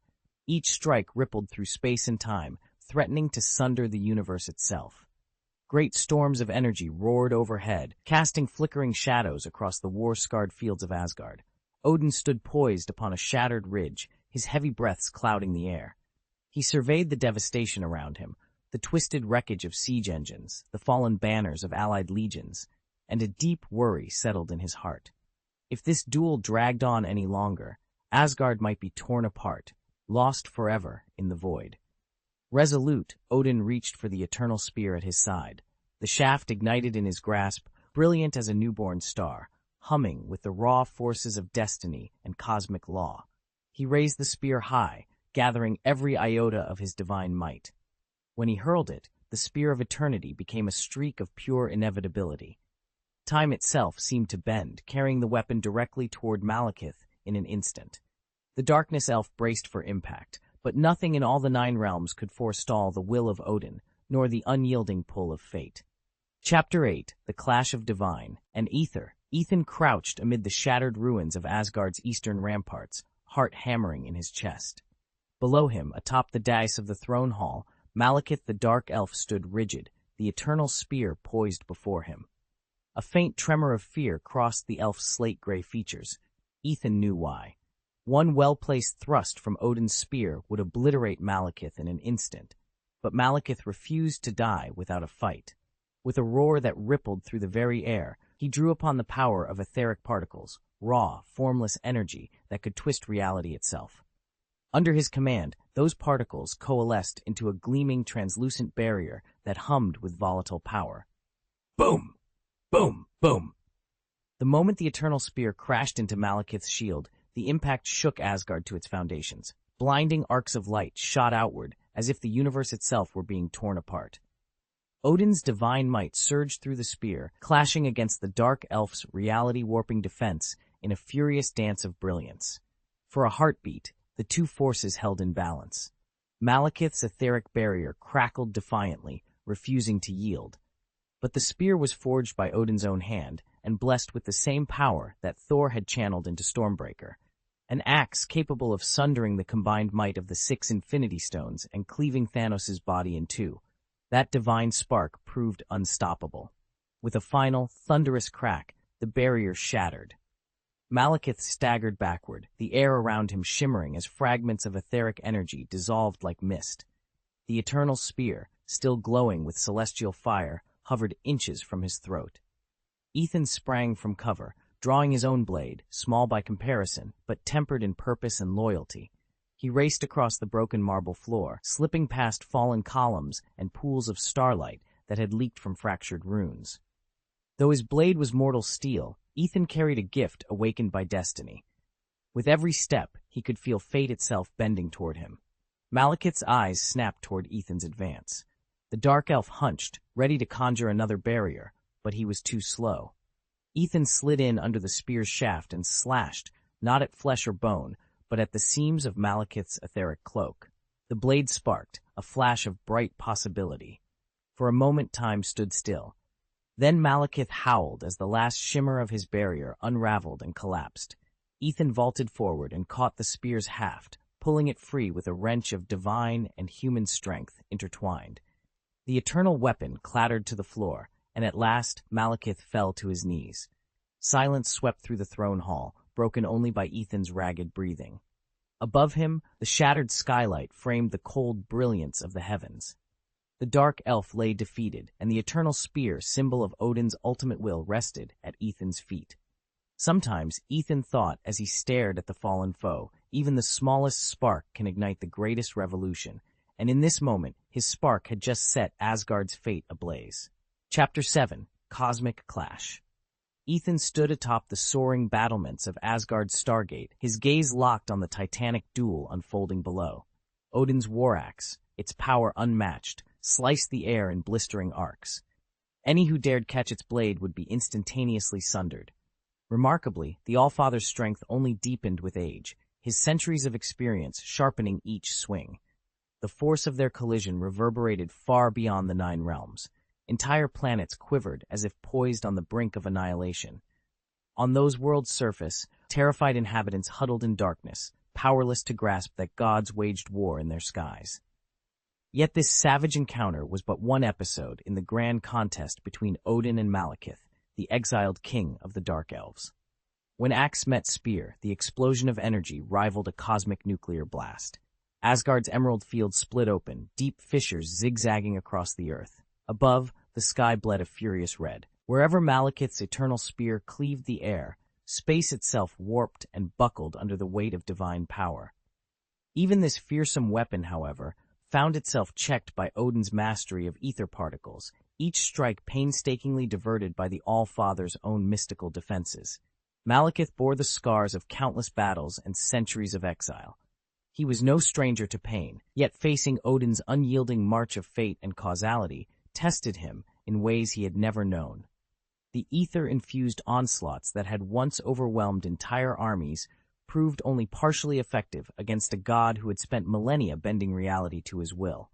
Still, Malekith's cunning remained undiminished. Outthinking destiny was his greatest strength. From the far shadows of the shattered courtyard, a lone voice drifted through the chaos, calm and intrigued. The Asgardian race is truly fascinating. Ethan's heart pounded as he watched. In this moment, he alone bore witness to a war of immortal wills, an epochal clash that would echo across the cosmos and decide the fate of countless worlds. In both the comics and the films, the Asgardians never failed to amaze, but Thor's feat on the big screen was nothing short of legendary. With a single swing of Stormbreaker, he cleaved through the combined power of the Infinity Stones. Even after their energy surged through him, he lifted that axe one more time and ripped Thanos' body in half. Consider for a moment, Thanos' flesh is virtually indestructible, especially when he's channeling the stones. That display stunned Ethan. He'd long believed the Infinity Stones to be invincible, but watching Stormbreaker shatter their power taught him otherwise. If Thanos, perhaps the universe's strongest bearer, could be undone by that axe, then anyone less formidable would be annihilated almost instantly. Ethan panted as he faced Odin, each blow sapping more of his strength. He had badly underestimated Asgard's power and the Allfather's unbreakable will. Fear gnawed at him as he saw Odin's gaunt form before him. If this continued, Ethan might die here and watch his hard-won plan crumble to dust. No, he refused to surrender. Clenching his teeth, he drew a steadying breath and prepared to strike again. Odin was equally spent. His single great eye was sunken, its hollow rim etched with age, and his long gray hair draped over his shoulders like a tattered cloak. Yet the eye, though bloodshot and weary, held Ethan in a cold, indifferent stare. From it radiated an undeniable majesty and raw divine force. In that moment, Ethan felt the Allfather's power thrum through the air, a living testament to the God King's might, and a warning that this battle was far from over. Ethan felt the divine power thrumming beneath his skin, primed to detonate like a powder keg that could obliterate worlds. He clenched his jaw, drew in a steadying breath, and braced himself for another strike against Odin. But before he could move, the ground convulsed as an unimaginable force ripped free from the planet's core. A deafening roar echoed across the landscape, and raw energy burst outward in a furious hurricane. Jagged rocks tore loose, dust and debris spiraled into the sky, and a shockwave of repulsion swept all before it. Ethan staggered, nearly driven to his knees by the sheer intensity of it. Above them, the clouds whipped back in a colossal swirl, as if the sky itself had split open to reveal a single, all-seeing eye staring into the void, its oppressive gaze heavier than any weapon. At that moment, Ethan caught sight of Malekith's face, ashen with fear. He realized too late that Odin's divine power had soared beyond any mortal comprehension. With a curse that cut through the chaos, Malekith turned on his heel and fled. "Retreat," he snarled, invoking the currents of ether. In an instant, he and his surviving troops vanished in a glittering veil of particles, abandoning the battlefield to Ethan and to whatever fate awaited him beneath Odin's wrath. God King Odin watched Malekith's retreating form with a flash of disappointment in his eyes. This was not the victory he had envisioned. Queen Frigga hurried to his side and supported his weary frame. "Your Majesty," she exclaimed in concern. Odin gasped for breath, leaning heavily against her. He stared into the distance, hating how frail he had become. In his youth, he had moved mountains without effort, but now he could scarcely muster half his strength before his body buckled. "Where's Thor?" he asked hoarsely. "I've sent Sif to find him," Frigga replied. Odin nodded. He knew he couldn't hold out much longer. Only his son could save Asgard from ruin. Closing his eyes, he offered a silent prayer for Thor's swift return. Far from Asgard, Thor hurtled through the cosmos. The moment he learned of the Dark Elves' invasion, he abandoned all caution and raced homeward. Anger and dread warred in his chest. He would never let his father's realm fall to Malekith's cruelty. His mighty hammer, Mjolnir, blazed silver trails across the void, and his crimson cloak whipped wildly behind him as he pressed onward. Ethan's pace was breathtaking, like a meteor tearing through the night sky. "Father!" he cried, voice ringing across the plains of Asgard. When he burst back through the palace gates, the scene that greeted him was chaos incarnate. Ash and smoke curled into the air, mingling with the metallic tang of blood. The courtyard lay strewn with broken shields and fallen warriors. Grief and fury collided in Ethan's chest as he sprinted toward the throne room, calling again, "Father!" There, upon the great bed of carved gold, he found King Odin slumped against Queen Frigga's shoulder. Odin's armor was dented and scorched, his face pale beneath its usual regality. Frigga brushed a strand of hair from his brow, her eyes red with tears. Ethan dropped to his knees at the bedside, clasping Odin's hand Tig. Odin's weary eyes fluttered open, relief shone in them when he recognized his son. "Ethan," he managed softly. "I'm back," Ethan whispered, pressing his forehead to his father's hand. Odin gave a small, tired smile. "My son, you have done well." He paused, gathering strength. "Now the future of Asgard rests with you." A surge of determination flooded Ethan's heart. He would not fail his father or their people. "I understand, father," he said firmly, voice low but resolute. "I will protect Asgard with my life." Frigga stepped up beside Thor and gently laid a hand on his shoulder. "Thor, you are Asgard's beacon of hope, our beacon. Don't let the dark elves prevail." Thor rose to his feet, resolve burning in his eyes. He stared into the distance where the fleeing dark elves melted into the shadows. Drawing in a steady breath, he tightened his grip around Mjolnir, readying himself for the battles yet to come. "Dark elves," he thundered, "you will pay dearly for this." His roar rolled across Asgard, reaching every corner of the realm. At the sound of their king's voice, the soldiers felt courage surge through them. They were no longer alone. Under Thor's command, Asgard's warriors set about clearing the battlefield and repairing shattered buildings. Though they mourned many fallen comrades, their determination only grew stronger. They understood that united, nothing could stand in their way. Perched atop a ruined tower, Thor lifted his gaze to the star-studded sky. Malekith might have escaped Asgard for now, but his dark designs endured, and so did Thor's unshakable resolve to bring them to an end. Although a shadow of defeat weighed on Ethan's heart, he reminded himself that this was only a temporary setback. He would find another opportunity to turn the tide. "Algrim, how are you feeling?" he asked, his voice steady but edged with concern. Algrim, Ethan's battle-scarred general, met his gaze and offered a wry smile. He had slipped back from the brink of death in their last clash, but his injuries still burned with pain. "I'll survive, my lord," he replied. "As long as you call on me, I will stand by your side." Ethan inclined his head, moved by Algrim's unshakable loyalty. In this bleak moment, such devotion was a beacon. He drew a deep breath, the weight of his losses settling across his shoulders. "Our casualties were severe," he said quietly. "The dark elf warriors gave everything to make this plan work. Their sacrifice, it pains me deeply." For a long moment, the two men stood in silence, each lost in thoughts of fallen comrades and battles yet to come. Then Ethan squared his shoulders. Failure might have bruised their spirits, but it would not break them. Not while hope, and allies like Algrim still remained. Chapter 551. The Destroyer. Don't treat me like a sheep.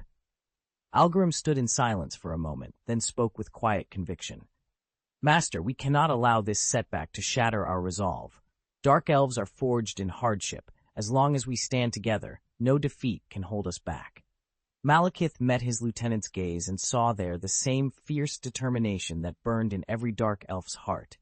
He knew their race would never crumble after a single failure. "You're right, Algrim." Rising from his obsidian throne, Malekith's eyes glinted like sharpened steel. "This loss won't stop us. We must regroup and seize new opportunities."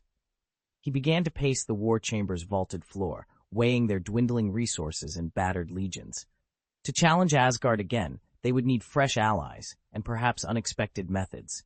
"We might even hire alien mercenaries," he mused. "There are predators across the galaxies who fight only for gold. Let them harass Asgard's borders and sow fear within their halls." Algrim frowned, his dark brow creasing with concern. "With all due respect, master, those mercenaries answer to no one. They'll take our coin and just as quickly betray us. Their loyalty lasts only as long as the price is right." Malekith stopped mid-stride, considering this warning. "Perhaps," he admitted, But if we refuse every risky offer, how will we ever tip the scales in our favor? We must find or forge allies whose interests align with ours, or will remain trapped by our own caution. He fell silent, the two of them locked in a tense standoff of ambition and apprehension. The fate of the Dark Elves and the fate of Asgard would hinge on the choices they made next. Malekith's expression turned grave. They could derail our plans. Algoram nodded thoughtfully. No matter. We must grow stronger. If we refuse to bow to Asgard, they'll have us all killed. A sly smile crept across Malekith's face. Think of the 9 worlds. Countless mighty races and civilizations chafing under Asgard's rule. If we can open secret channels to them, forge alliances, we'd be unstoppable, Algoram finished, his eyes brightening. The Dark Elves had long fought alone. Fresh allies would tip the balance in their favor. And what about the scattered resistance cells in the 9 worlds? Exactly. Malekith paced a few steps, the torchlight flickering over his dark armor. Remember how Odin's son, Thor the Thunder God, marched through the realms to stamp out rebellions? That only proves Asgard's hold is fragile. Rebellion simmers everywhere. Now is our moment. Algoram's grin grew sharper. He could already see the threads of insurrection weaving together.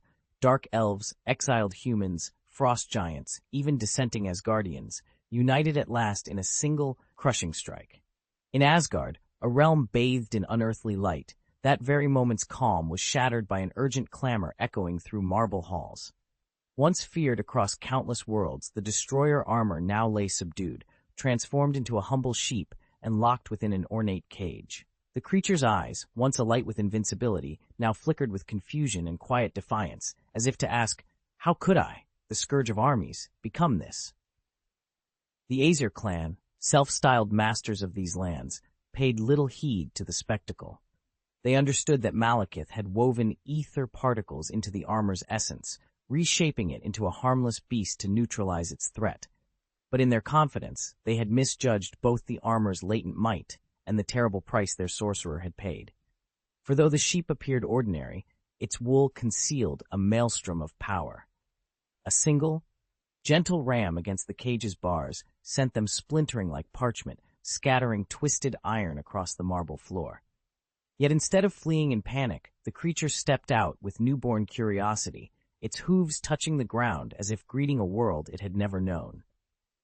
Etheric alchemy does not simply bind or break, it remakes souls. Malekith's spell had deconstructed a cosmic weapon, and reconstructed it as a living being, doomed to endure eternity in this unassuming form. The transformation had succeeded, but at a cost that left even its architect reeling.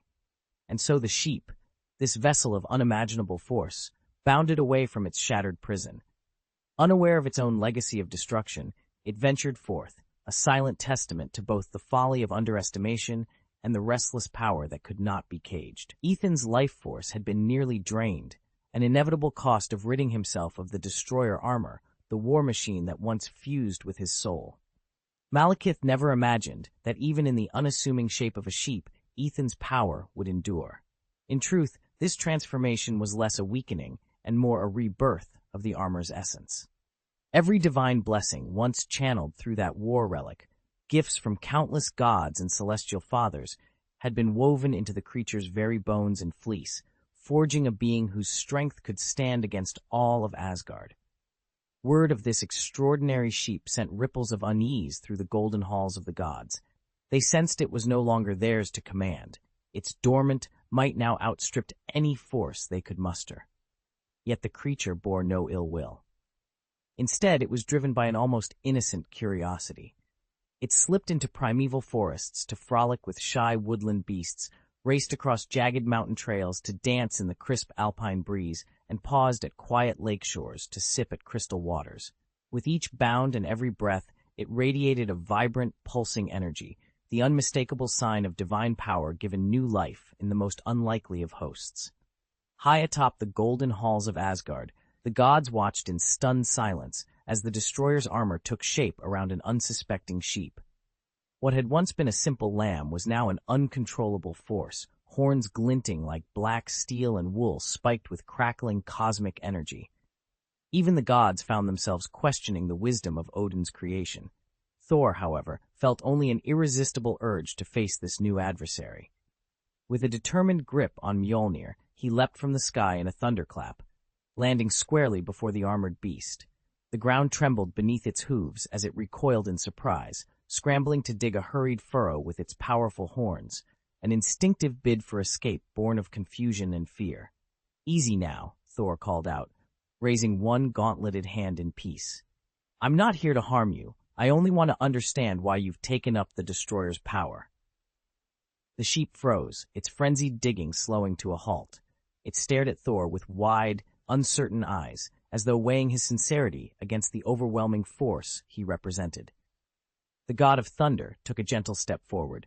"Tell me your name," he urged softly, "and tell me, why did you choose this path?" For a long moment, the armored sheep stood motionless, its golden horns lowering as if in cautious trust. Then, with a quiet resolve, it lifted its head and met Thor's gaze, ready, at last, to speak. Ethan paused at the edge of the clearing, studying the creature before him. Its eyes flickered with a swirl of emotions, as if it were dredging up memories from years long past. When he spoke its name, Destruction Sheep, it offered no reply, yet neither did it turn and flee. Instead, it stood its ground, almost reverently accepting his presence, its gaze shining with both hope and expectation. Ethan took a careful step forward. The great, woolly beast remained perfectly still, watching him with an intensity that made his heart pound. Encouraged, he moved again, closer this time, until at last the Destruction Sheep leaned into him, pressing its broad head gently against his chest. In that quiet moment, man and monster stood together in mutual understanding, forging a bond neither had dared to imagine. Chapter 552. You Were Hit by a Sheep. Ethan's heart leapt with excitement when the strange creature finally stopped moving, as if it were inviting him to approach. He stretched out his hand and broke into a goofy grin, the same expression he'd worn the first time he faced the Green Hulk in Gao Tianzun's combat arena on Saga. But the smile disappeared before it could fully form. With a deafening roar, the so-called sheep hurtled into him like a battering ram. Ethan barely had time to brace himself. Even as a thunder-wielding god, he wasn't prepared for an attack of such sudden, bone-shaking force. This was no innocent lamb. It was the ancient destroyer armor, warped and corroded by chaotic etheric particles until it took on the bleeding shape of a sheep. When it struck, Ethan's smile froze in mid-gesture, his face contorting in agony as if carved from ice. A sweltering pain exploded through his limbs, and the sheer impact launched him backward like an arrow loosed from a bowstring. As he hurtled through the air, Ethan's mind raced. This malicious creature was not only infused with destructive ether, but also steeped in divine power. Its ferocity was a testament to a terrifying union of corruption and God-blessed strength, an enemy far more dangerous than he'd ever imagined. Ethan stood firm as he unleashed his ultimate weapon, the Destruction Sheep. The creature's sinewy muscles pulsed with the mountain-crushing might of Hercules, each step and strike shaking heaven and earth. Ares, god of war, had stoked its savage will, ensuring it faced any opponent without fear. From Egypt came Amun's gift of raw, unyielding strength, Horus's lightning-fast reflexes, and even from Rome's fleet-footed messenger, Mercury's blistering speed. Combined, these divine blessings made the Destruction Sheep an unstoppable force. When the ram charged, the very air exploded in a deafening roar. Its horns smashed into Thor's storm-wreathed form, and the Norse god was sent hurtling skyward like a blazing meteor. Behind him, a rolling shockwave ripped through the battlefield. Buildings crumbled into rubble, trees were shredded into splinters, and clouds of dust billowed outward as if the world itself were breaking apart. Nothing could withstand the fury of gods united in a single, devastating strike. The battlefield lay in smoldering ruin, shattered stones and twisted metal littering the ground. Ethan hurtled through the air, each brutal impact sending jagged pain coursing through his body. His heart pounded with shock and disbelief. He had never imagined he'd be overwhelmed by this terrifying opponent, the so-called Destruction Sheep. And yet here he was, battered and bleeding, the creature's raw power dwarfing anything he'd ever faced. Through blurred vision, Ethan made out the massive form of the Destruction Sheep advancing toward him. He knew he had to act, or risk being crushed. Summoning every ounce of strength, he raised Mjolnir high and hurled it in a perfect arc. The hammer struck true, slamming into the beast with thunderous force. The destruction sheep reeled back, crashing through a collapsed wall, and for a fleeting moment, Ethan found his footing. But the victory was short-lived. Even as he steadied himself, the destruction sheep roared and lunged forward again, its momentum like a freight train. Ethan braced for the next onslaught, gripping the handle of his hammer, determined not to yield, and ready to unleash whatever power he had left in this desperate fight. A savage power tore through the air, shattering everything in its path and making the very fabric of reality tremble. Thor tightened his grip on Mjolnir, his eyes cold and unyielding, and charged at the destruction goat.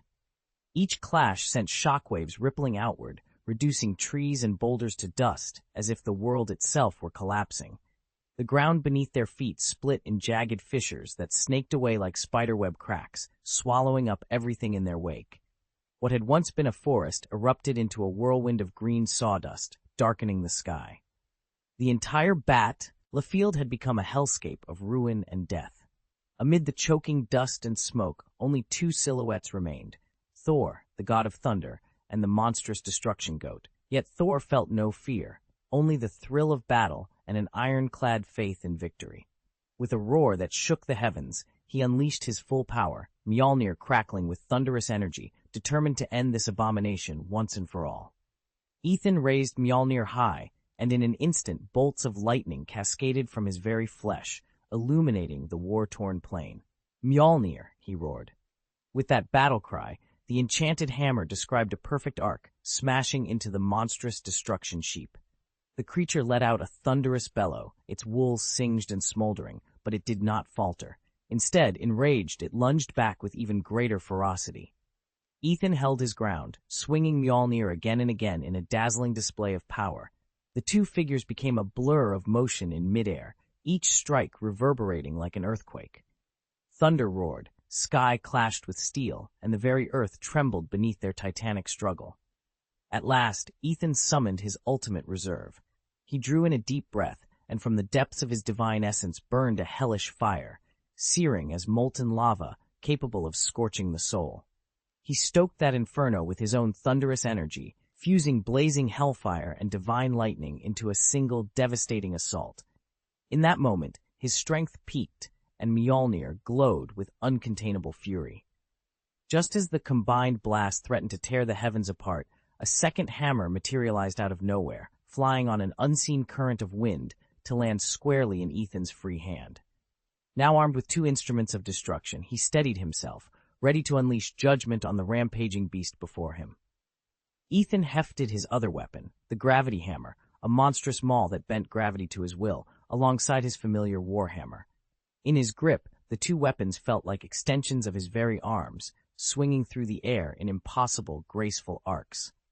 With a thunderous war cry, he unleashed the infernal power within them. Hellfire roiled across their surfaces, heating the iron so intensely it seemed ready to melt away. As the flames coalesced, the heads of both hammers took on the shape of skulls, hollow eyes burning with ominous light. Then the skies tore open. Jagged forks of lightning split the clouds, and a chorus of thunderclaps shook the earth to its core. Each peal of thunder roared like a rampaging dragon, smashing into the colossal destroyer sheep below. The ground quaked, stones leapt from the soil with each impact. Despite its legendary strength, the beast shuddered under the relentless bombardment. Ethan pressed his advantage mercilessly. The destroyer sheep reeled, battered by bolt after bolt, its great frame trembling under the onslaught. Yet time and again the beast struggled to its feet, snarling in defiance. Ethan's eyes blazed with determination.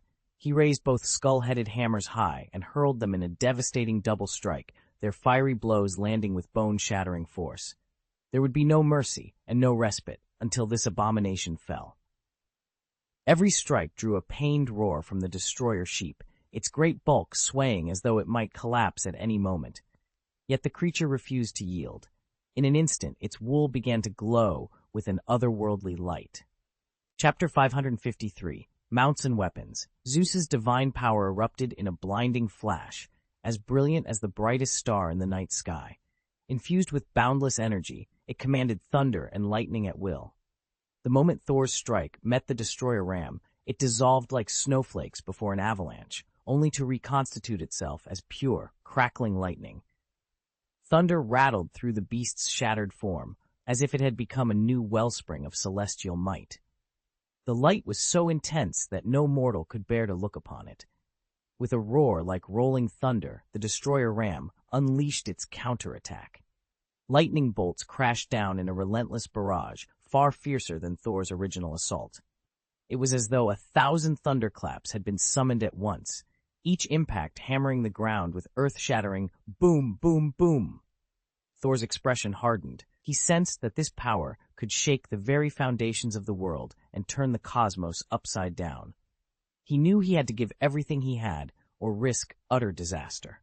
Gathering his resolve, he combined his own divine thunder and lightning with the infernal fire of the underworld. In that instant, he forged a weapon of unprecedented power, one that would decide the fate of gods and monsters alike. Ethan's power erupted like a volcano, roaring outward in an unstoppable surge. He gripped Thor's twin hammers as though he were choking the throat of fate itself, then hurled himself back into the fray against the destroyer. In his hands, the hammers traced blazing arcs through the sky, meteors streaking across a black void. But the destroyer would not be outdone. Zeus's storm-forged might crackled around its form, and bolts of lightning rained from its every movement, endless and merciless. When Ethan's hammer blows met the destroyer's thunderous strikes, the heavens shook. Lightning and flame braided through the air, painting the sky in apocalyptic fire. The earth trembled underfoot, mountains shuddered and rumbled, the oceans heaved and foamed, as if the very world had awakened to witness their duel. Thunder's roar, the roar of fire, the groan of collapsing peaks, and the crash of rolling waves united into a cataclysmic symphony. Every clash of hammer against storm-wrought power rent the air and frayed the fabric of reality. In that furious collision, torrents of lightning splintered the gloom, illuminating the battlefield with dazzling ferocity, an elemental war that threatened to rend the world in two. Lightning ripped across the sky like titanic dragons, each bolt twisting and writhing with impossible power. Thor's divine thunder and raging hellfire fused into a pulsing vortex, swallowing everything in its path. Opposing him, the destroyer sheep, Zeus's fearsome avatar, unleashed a blinding pillar of lightning that bathed the entire battlefield in searing white light, too intense to meet with naked eyes. Their clash seemed to stretch into eternity, each strike more electric than the last. Thor refused to yield. He slammed both of his enchanted hammers into the swirling storm, determined to forge a path through his opponent. When his hellfire finally leapt across the void, it scorched the destroyer sheep's flesh and soul alike. The beast's roar of agony shook the ground, no mere animal but a sentient creature, now nearly defenseless against flame that burned beyond skin and bone. But the destroyer sheep was not so easily defeated. Drawing upon the underworld's grim patronage, gifts of Hades and Anubis, it steeled its spirit against the inferno. At the same time, the divine flames of Ra and Hephaestus intervened, transforming the hellfire's savage blaze into something far more merciless. Thus empowered, the destroyer sheep rallied, its own lightning crackling anew as the duel surged into its deadliest phase yet. The eternal flame that empowered the destroyer sheep flared to life again, its scorching blaze coating the creature's form as it met Thor's hellfire head-on. Thor's brow furrowed in surprise. He'd been certain that a few mighty hammer blows would settle this strange beast. Now, though, doubt gnawed at him. Had he truly broken the destroyer armor's power, or was Loki's influence still at work? The sheep's sides heaved in angry panting, its eyes glowing with wrath. A low, resonant voice rumbled from its throat. "Destroyer!" Before Thor could answer, a majestic voice echoed across the battlefield. Both god and beast turned to see Odin, all-father of the Norse pantheon, striding through the dust and smoke. "Father!" Thor exclaimed, relief and concern mingling in his tone. Odin's arrival only deepened the tension.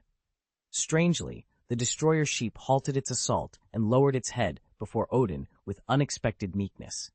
In that moment, Thor realized the ancient enchantment binding the armor remained unbroken. Odin had come in response to the cataclysmic tremors that had rocked the realm moments earlier.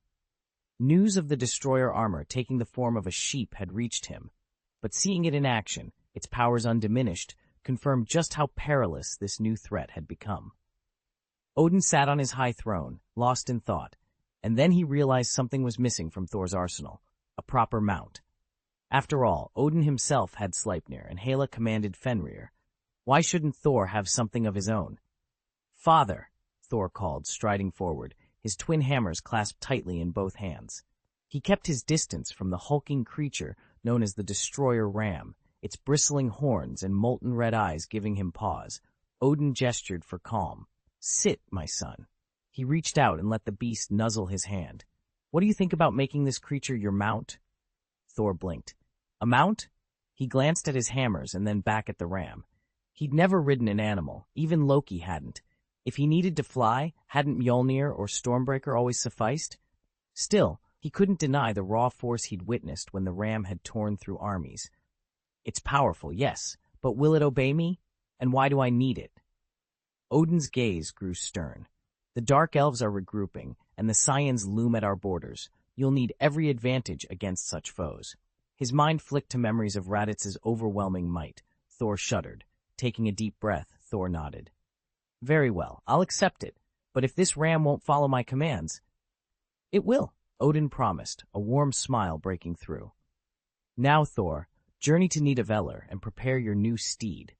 You need a weapon worthy of you," King Odin said, his voice calm and steady. For reasons only he fully understood, Odin had never sent Thor to Nidavellir to forge his storm axe, at least not in the original timeline. But now, with new threats emerging from the Saiyans and the Galactic Empire, enemies even the Allfather found daunting, the time had come to act.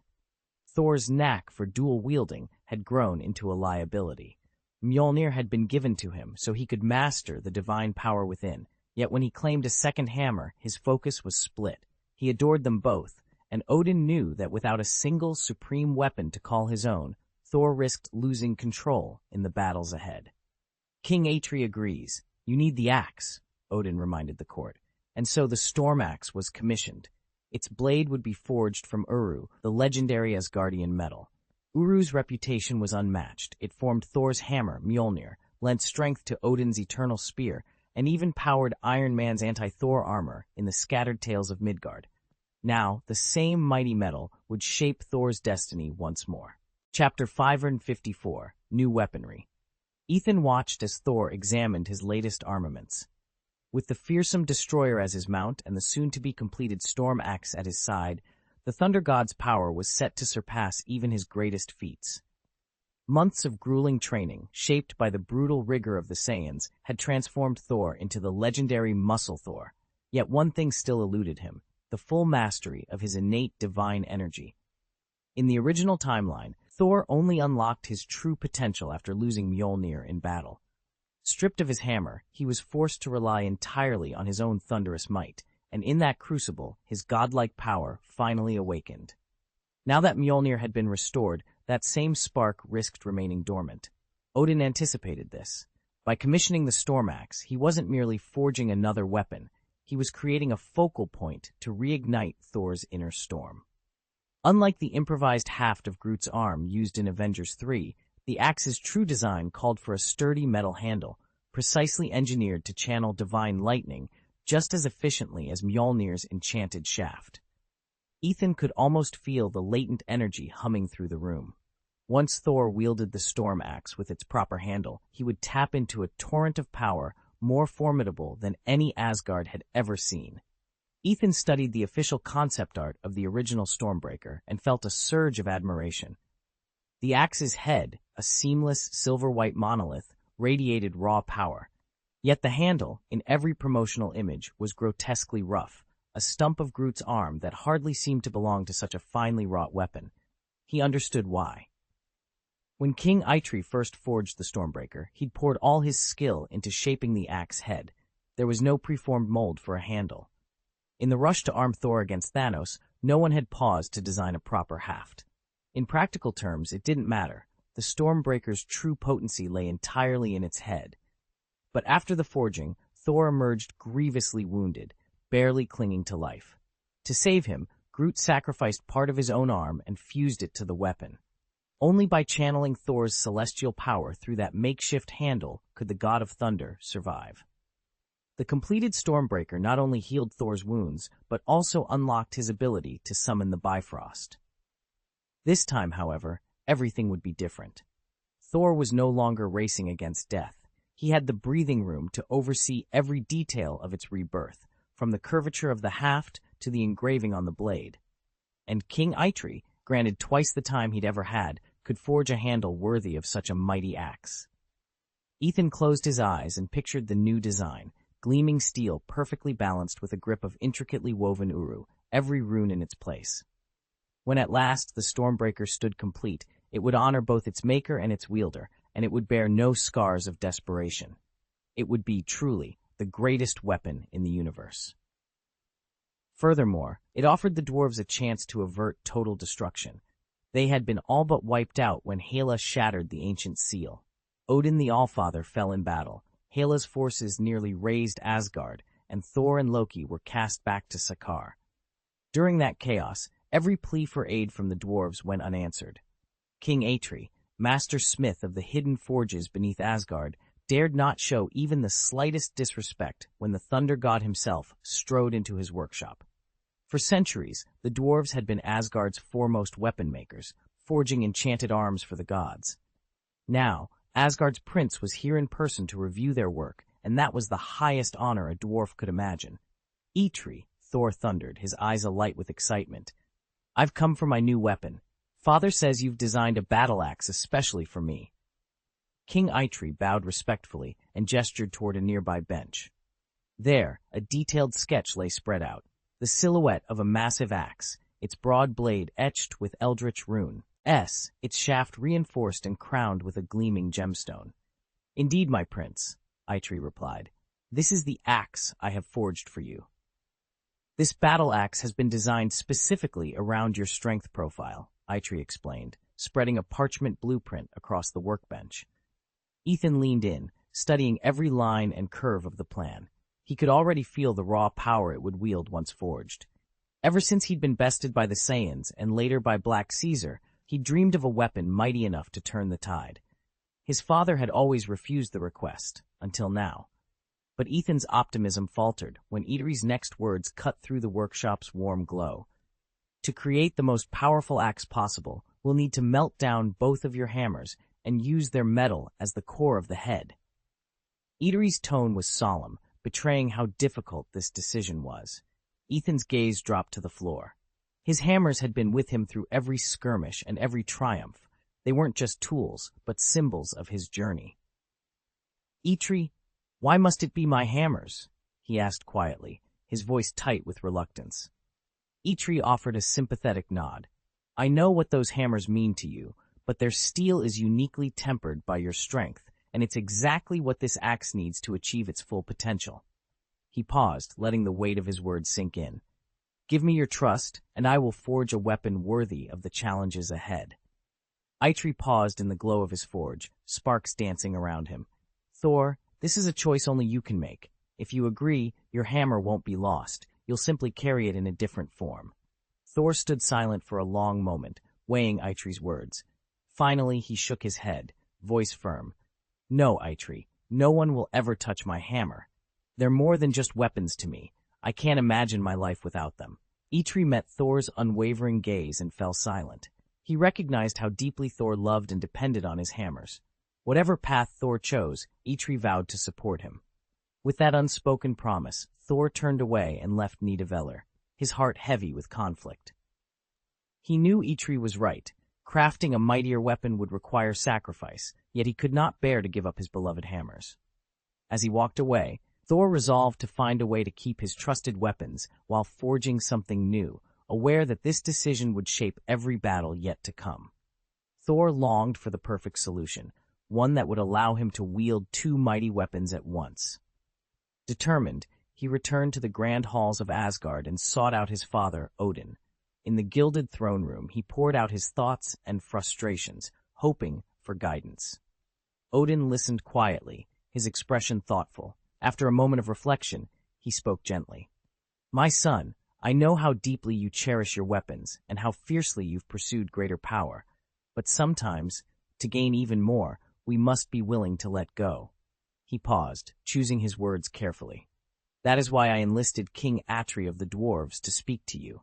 His words were meant to free you, not to bind you further to your hammer, but to help you discover the full scope of your own strength.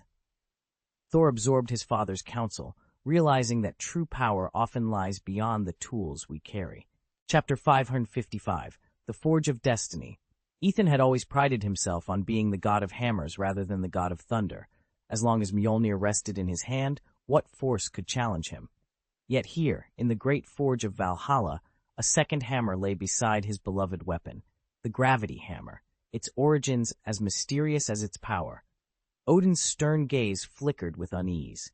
He could not fathom the secrets woven into that strange tool, nor ignore the risk it posed to his son. Worse still, the two hammers shared an uncanny bond. Each head was forged from the ore of a dying star, and every haft hewn from the wood of the world tree. Such symmetry only deepened Odin's dread.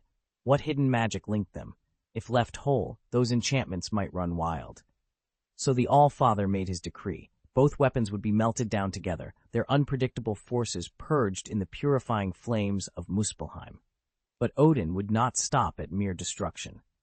Feeding the inferno with the darkest fires of the underworld, he planned to shape from that conflagration a new weapon, a battle-axe capable of harnessing the very essence of both hammers. He dreamed it would exceed even Gungnir, the eternal spear, and perhaps alter the fate of Ragnarok itself. Under roaring flames and searing sparks, the mighty forge worked its alchemy. When at last the fires dimmed, Odin presented the weapon to his son. The blade of the axe glowed with a pale, otherworldly light. Its haft pulsed with silent gravity. Eitri has truly outdone herself, Odin declared, his voice echoing through the hall. This axe carries the strength of both Mjolnir and the mysterious hammer, tempered in hellfire. Wield it well, Ethan. It will be your greatest ally in the battles to come. Your hammers have served you well, Odin said, his voice steady, but they are old. It's time to lay them to rest and take up new weapons. Thor closed his eyes, absorbing his father's words. He understood the logic behind them. Even the mightiest warrior must evolve, but the thought of giving up his beloved hammer, Mjolnir, and the gravity hammer felt like losing a part of himself. Still, he was Asgard's champion. With the Saiyan threat looming, Black Caesar scheming in the shadows, and the Dark Elves yet to be defeated, he knew he could not afford hesitation. After a long pause, he knelt before the two hammers, running his hands along their familiar shafts. He felt the residual warmth of countless victories and the weight of every battle fought together. At last, he rose with resolve shining in his eyes. He would melt them down and forge from their metal a new weapon worthy of the challenges ahead.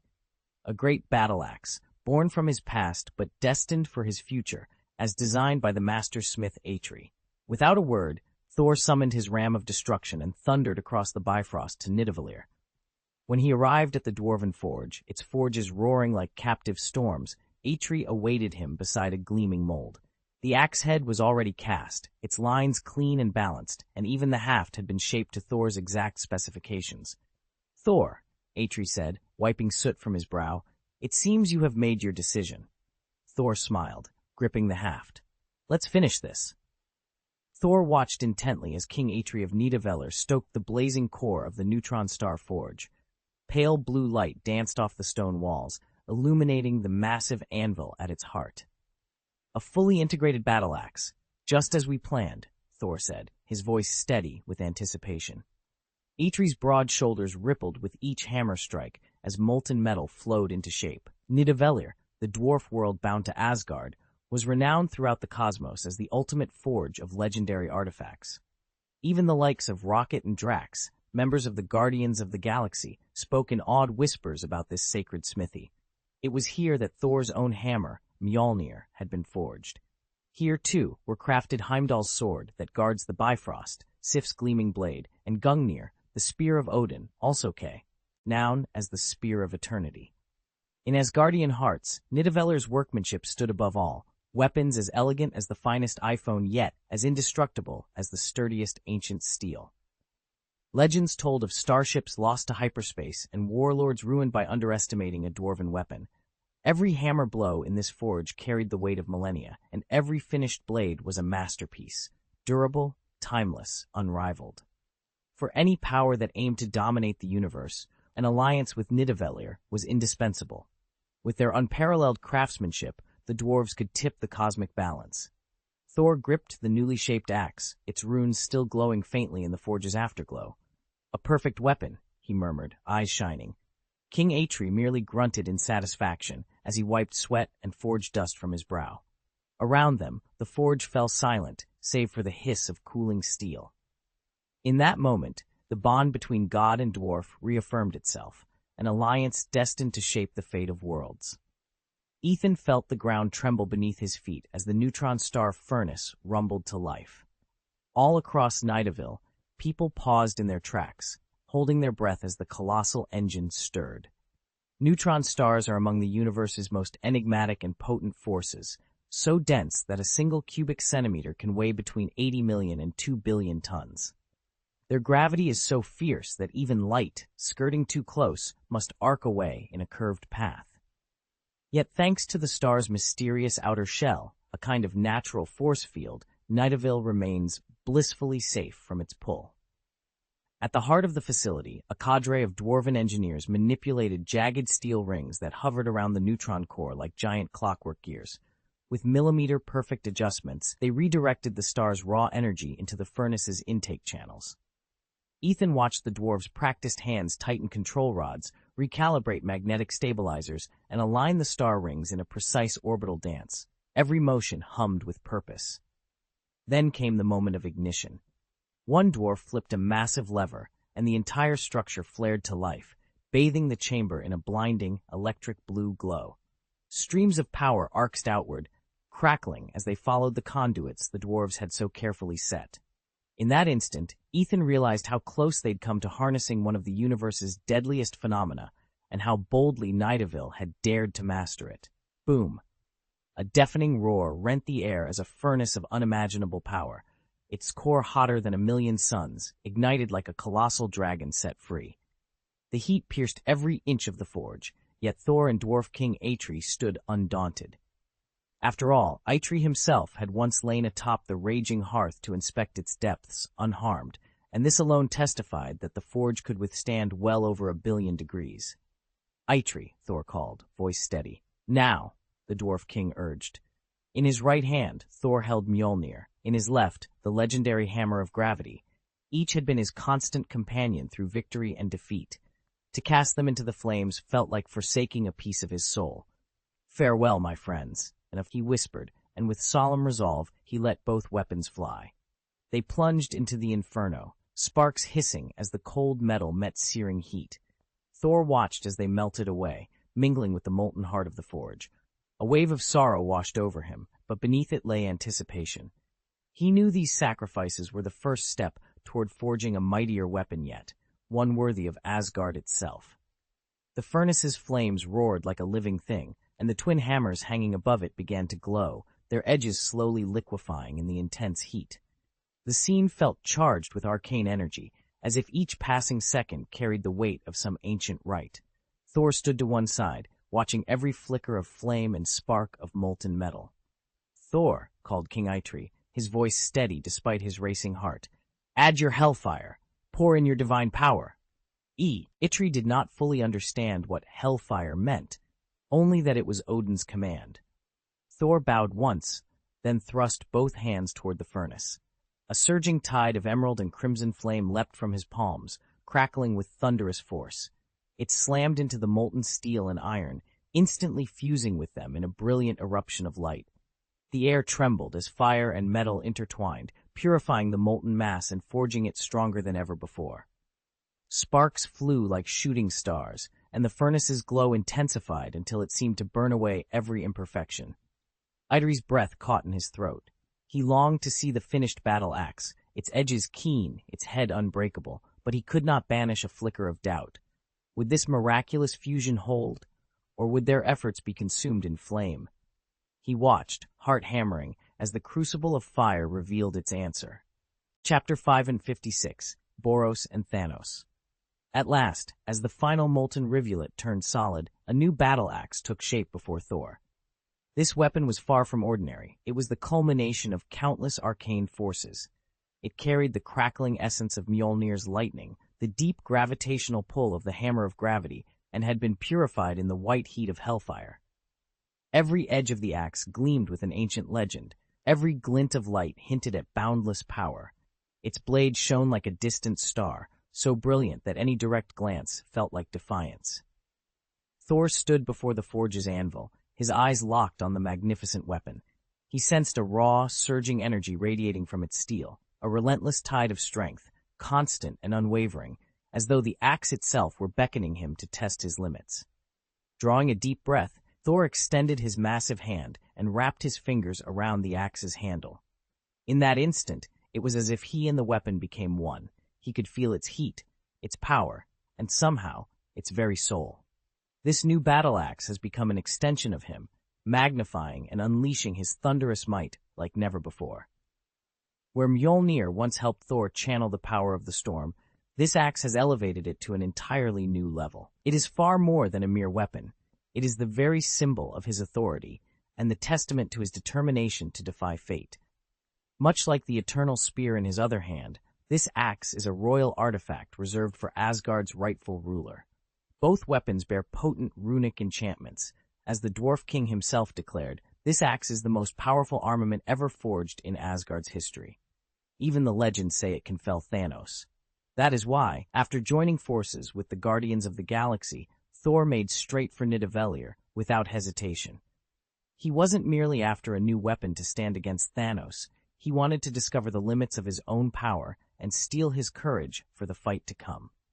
There is one more gift hidden in this axe's runes, the ability to summon the Bifrost, the rainbow bridge that once linked Asgard to the far reaches of the Nine Realms. With Asgard gone, Thor's journeys across the cosmos had grown perilous. Now, armed with this extraordinary weapon, he not only wields unmatched destructive force, but also holds the key to returning home, and to every battlefield where he must stand against the darkness. Ethan hefted the newly forged battle axe, marveling at its weight and power.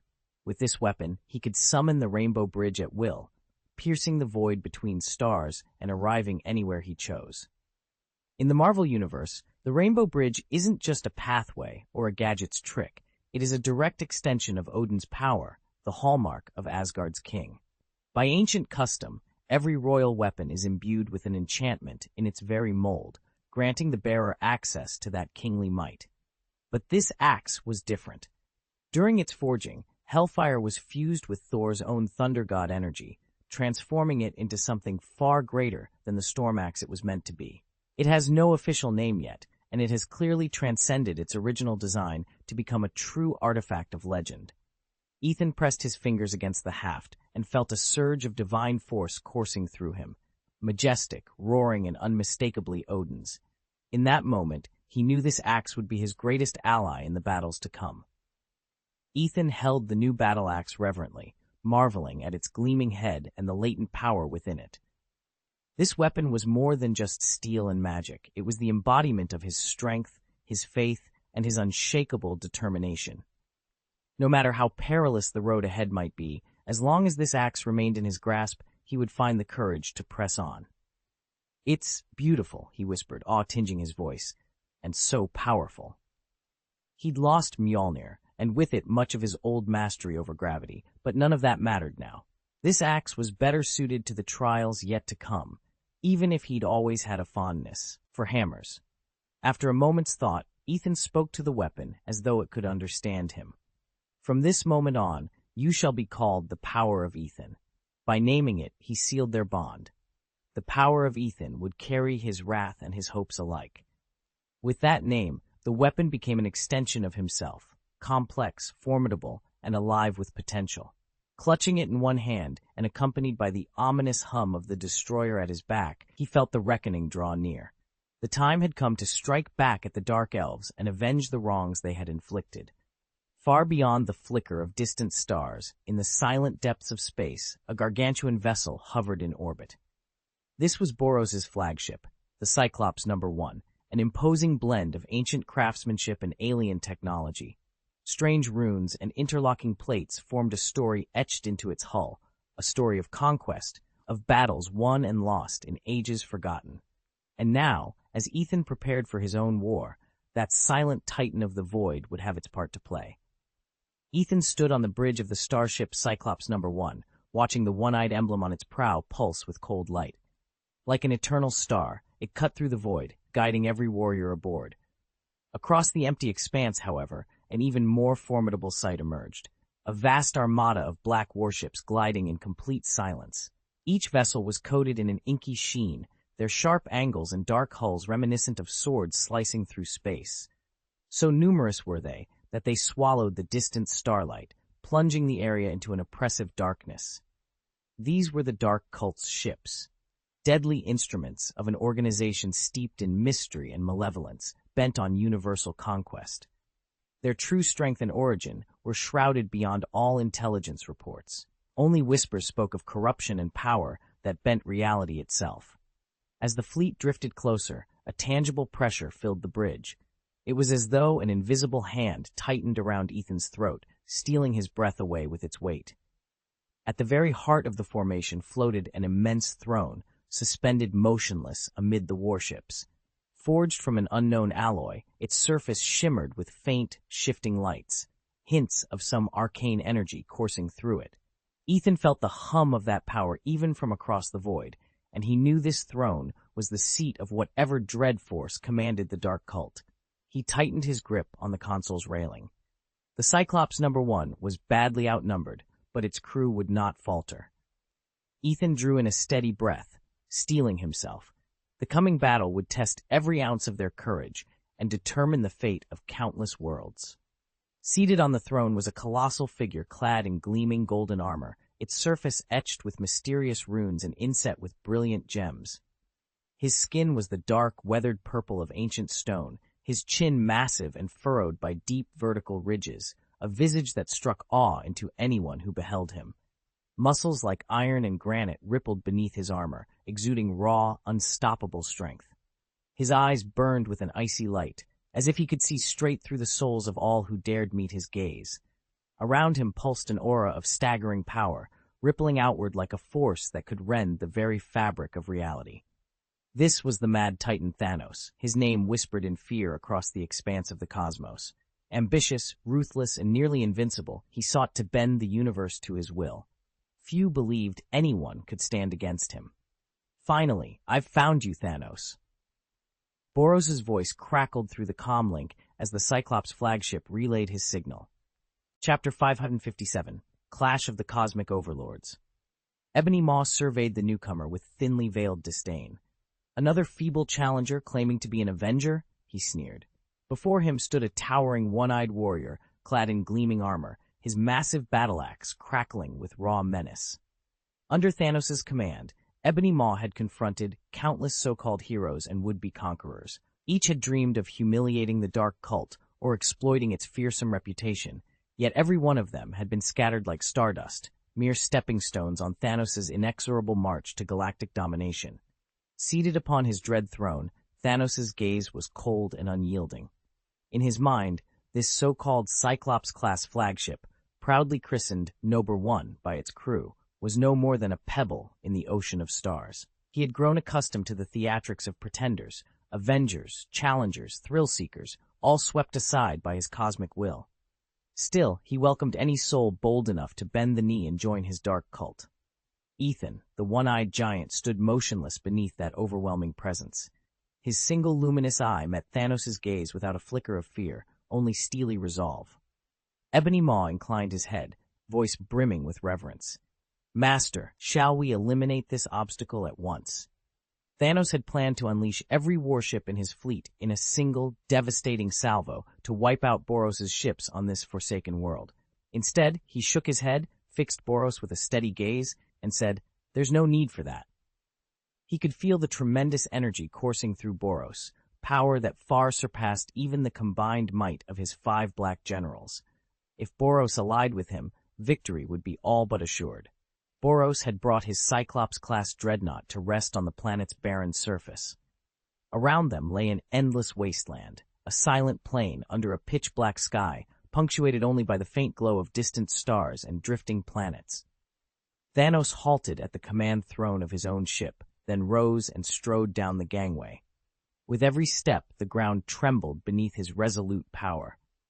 "I am Thanos," he announced, his voice reverberating in the thin air, "War Master of the Galactic Empire. I have heard you are called the Overlord of the Universe, Boros. I have come to challenge you." Boros stepped forward, his voice ringing clear and unwavering. "The Galactic Empire?" he repeated. Thanos paused. He had never before encountered an empire by that name.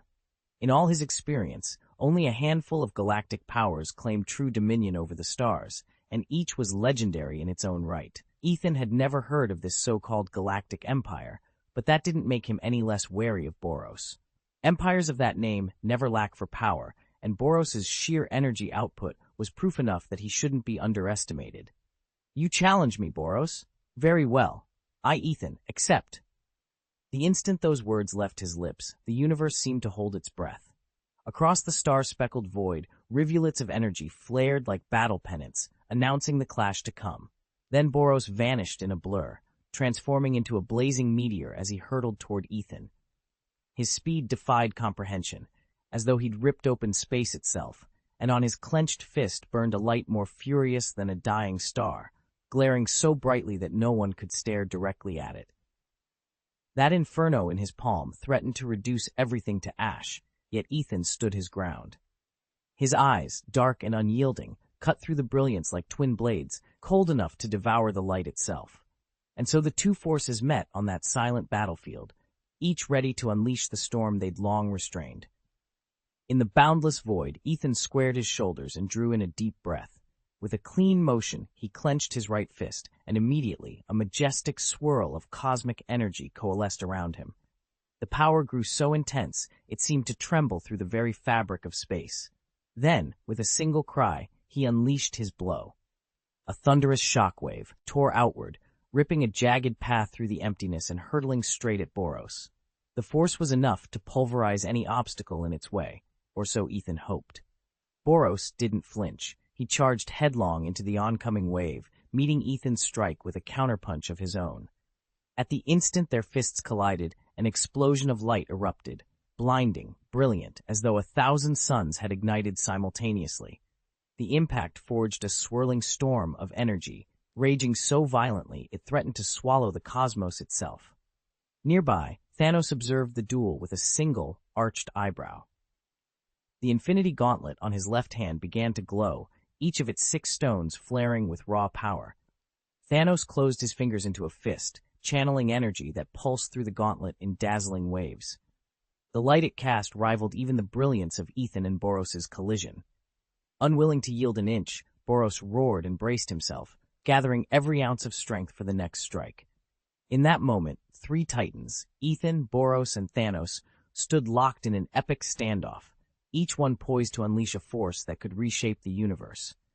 The two forces met in a cataclysmic impact, like 2 planets smashing into one another, with a thunderous crack that seemed to shake the very fabric of reality. Shockwaves rippled outward, and raw energy roared in every direction, shredding everything in its path. The Earth's crust, as fragile as parchment against such power, split apart instantly. Towering mountains crumbled like sandcastles. Ancient bedrock fractured into dust, once bustling cities lay in smoldering ruins. At the center of the maelstrom, Boros and Thanos stood toe-to-toe, fists crackling with translucent lightning. Each bolt burned with blinding intensity, as if it could rend the universe itself, blasting away matter and time in a single flash. Space itself writhed under their onslaught, twisting and churning like a storm-tossed ocean capable of swallowing stars. Despite sensing the other's immeasurable strength, neither combatant gave an inch.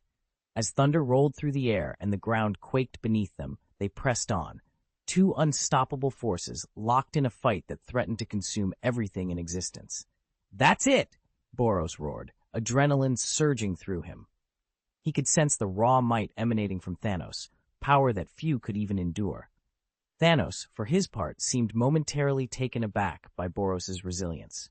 After all, not many challengers could withstand the assault of an Infinity Stone. Earlier, when Ethan had purified the Mind Stone's energy, Thanos had lost that gem and failed to seize the cosmic cube. Yet he'd emerged clutching a newly formed infinity artifact, the cosmic sphere. Unpredictable and volatile, the sphere nearly overwhelmed him. As Thanos shattered its outer shell, the Power Stone's ferocious essence burst forth, nearly killing him in the process. But in that crucible, Thanos mastered the stone's pure, unbridled power. Now, a radiant purple glow bathed the battleground. Boros launched himself at Thanos again, his speed so tremendous it seemed to tear at the fabric of space and time. His fist crackled with scorching energy, as though he intended to incinerate the entire universe in a single blow. Thanos met the attack with utter composure. Though his movements were measured and deliberate, each planted step resonated with unstoppable force. Chapter 558, A Different Thanos. Thanos' fist was crackling with the universe's raw power. Every sinew seemed primed to unleash devastation at a moment's notice. The sheer force of his presence warped the surrounding space, rendering everything nearby insignificant. But Boros felt no fear. His eyes ignited with fierce determination as he let out a thunderous roar and launched himself at the mad Titan. He tore through the sky like a blazing comet, unwavering in his courage as he zeroed in on the gauntlet-wielding overlord. They met with a titanic crash. The shockwave rippled outward, shaking the heavens themselves. This time, Thanos channeled the full might of the power gem into a single blow, and it struck Boros' arm with brutal precision. Bones shattered under the impact. Boros was sent hurtling backward, his arm leaking blinding energy like a broken conduit. Still, Boros refused to yield. Pain flared in his eyes, but it was drowned by an even greater resolve. He poured his life force into the shattered limb, weaving a surge of energy through the wound until bone and sinew knitted back together, and the luminescent leakage faded. As the dust settled, the two combatants stood locked in a clash of wills, each readying for the next exchange that would determine the fate of worlds.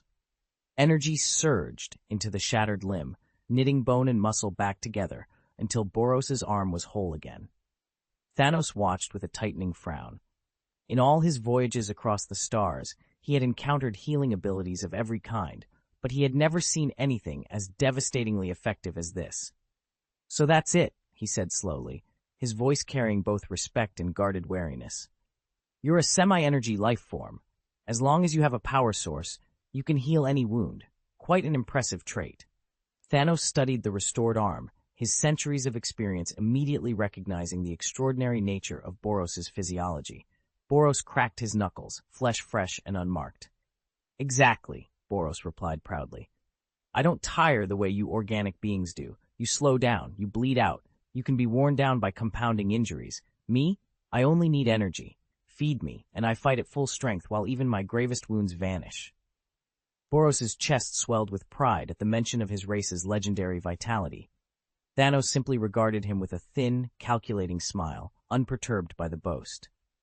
"Ignorance breeds vanity, pride, and arrogance, and in the end, it destroys you," Ethan said, his tone deceptively light but brimming with derision.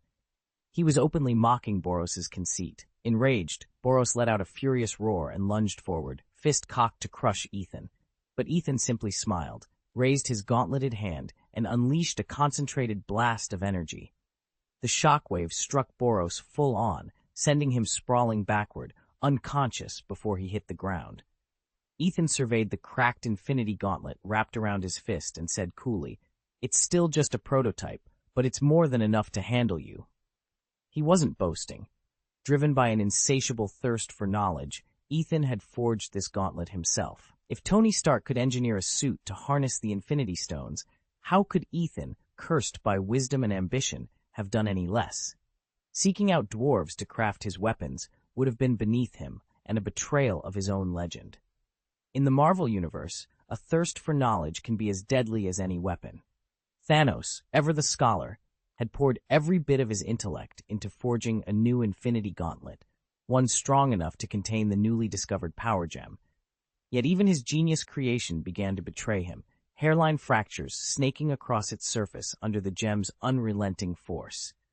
That violet stone pulsed with such untamed energy that any being, celestial or otherwise, would be burned to cinders in an instant. Only Thanos himself stood unshaken, calm amid the storm of power. Though I know nothing of its origin, Thanos murmured, peering at the gem's inner glow, I can feel its raw might, coursing through me, and it's exhilarating. From the shadows, Boros watched with hungry eyes, fixating on the gauntlet's gleaming jewel. The gem's noble purple light seemed to promise limitless power, and Boros had never craved strength like this before. If he could snatch the power gem from Thanos' grasp, he might finally have the chance to challenge the one man spoken of in hushed tones across the cosmos, Saitama. A fierce grin split his face. I've made up my mind, he declared, stepping forward. I'll unleash my true power and claim this gem as my trophy. If you think you can take it, then be my guest. Thanos' voice rumbled like distant thunder, brimming with absolute confidence. He stood before Ethan without a hint of alarm, secure in his belief that no one, even someone as powerful as Ethan, could wrest the power gem from his grasp. Ethan's muscles tensed. He knew his own strength was immense, but would it be enough? A fierce light sparked in his eyes as he unleashed the energy roiling within him. Meteor burst, he bellowed. In the next instant, Ethan vanished from sight. A heartbeat later, he reappeared mere inches from Thanos' face, his fist a blazing comet hurtling at nearly the speed of light. The world seemed to hold its breath, waiting for the Titan to be flung skyward by the force of the blow. But instead of soaring away, Thanos' massive frame twisted once, arced through the air, and slammed into the ground with a deafening crash. Ethan staggered back, stunned. He had accelerated his punch to sublight speed, an impact calculated to obliterate stone and steel alike. Yet when his fist met Thanos' jaw, something unexpected happened. The Titan stood firm, barely daunted by the strike. A cold certainty settled over Ethan. This was no ordinary opponent, and if he hoped to claim the power gem, he would have to push himself far beyond anything he'd ever imagined. A massive burst of kinetic force slammed into Thanos' face, but instead of staggering back in pain, he merely rocked on his feet and righted himself. That was a straightforward attack, he observed coolly. Brushing imaginary dust from his chin, Thanos glanced up at Boros with an inscrutable smile. Ever since I claimed the power gem, I've devoted myself to unlocking its secrets, deciphering the very laws it embodies. I even learned to reshape my own body according to those laws. As of now, pure kinetic force simply can't harm me. Boros' eyes went wide. He hadn't expected Thanos to be utterly immune to raw physical impact, and the realization left him visibly shaken. Chapter 559, Death Without a Complete Body. Thanos' voice rolled through the void, calm and unwavering. Still, the fact that you can reach sublight speeds on your own is impressive. Of the powerful beings I've encountered in this galaxy, you rank at least among the top 5. Yet if I measure purely by the threat you pose to me, you stand alone at number 1. No other 10 combined could match you. Boros' chest tightened. He knew this fight was far from over. Thanos' words sounded like praise, but beneath them lay a sharp edge of provocation and contempt. Now it's my turn to strike, Thanos declared. In the next instant, he vanished. Boros' eyes snapped open in alarm. A surge of panic lit his veins as he tried to dodge, but his body wouldn't obey. Invisible chains bound him in place. What is this power? He had never felt anything like it. Helplessness crept in as horror took root. He could not move a muscle, could not even breathe freely. Then Thanos reappeared right in front of him, stepping out of the shadows with that same cold, confident expression. Ethan's fist tore through the void like a blazing meteor, striking Boros with enough force to shatter worlds. Boom! A cataclysmic roar reverberated across the sky as Boros was blasted backward like a cannonball. He drew a long, arcing trajectory before crashing into the ground in a thunderous impact, sending up plumes of dust and debris. Gasping, Boros struggled to his feet, blood trickling from the corner of his mouth. Shock and disbelief twisted his features. The distance between them was far greater than he had ever imagined. "This is," Boros whispered, eyes widening as clarity struck him. He hadn't lost control of his body. Ethan's speed was simply beyond his mind's ability to perceive, creating the illusion of teleportation. So that was the true power of the meteor burst technique. Ethan allowed himself a small, triumphant smile. "I analyzed its principles and mastered its mechanics," he said calmly. Boros staggered back, disbelief etched across his face. He had always prided himself on the meteor burst, believing it to be an unparalleled skill forged through countless battles. Yet in Ethan's hands, his ultimate move felt suddenly trivial, almost laughable. "You actually mastered my meteor burst." Boros sensed an unbridgeable gulf between himself and Thanos, like the difference between a street thug and the top scholar in the universe, even a divine intellect. "Surrender," Thanos commanded, his voice echoing through the infinite void with absolute confidence and unchallengeable authority. "Submit to me." Once the terror of the cosmos, Boros now answered with only icy defiance. "Impossible."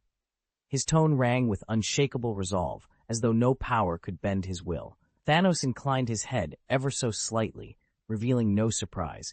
He had foreseen this response. Losing the Mind Stone was a serious setback. With it, he could have dominated Boros's mind and turned him into a puppet. Now, victory would depend on pure strength alone. Boros's body trembled, signaling the tremendous energy he was gathering. He bellowed, a roar fueled by fury and rebellion, as a brilliant light flared around him. Drawing upon the raw power of the universe, he steeled himself for the decisive clash. Boros erupted into a blaze of searing light and charged forward. Thanos, refusing to yield, began to draw cosmic energy into himself. It was as though an endless void had opened within him, ravenously consuming every particle around. A blistering, white-hot aura flared, eclipsing even Boros's fiery glow. In response, Boros's form shook violently as his power surged outward, generating a titanic thrust. He shot ahead like a meteor, accelerating to sublight speed with terrifying ease and hurtling straight for Thanos' chest.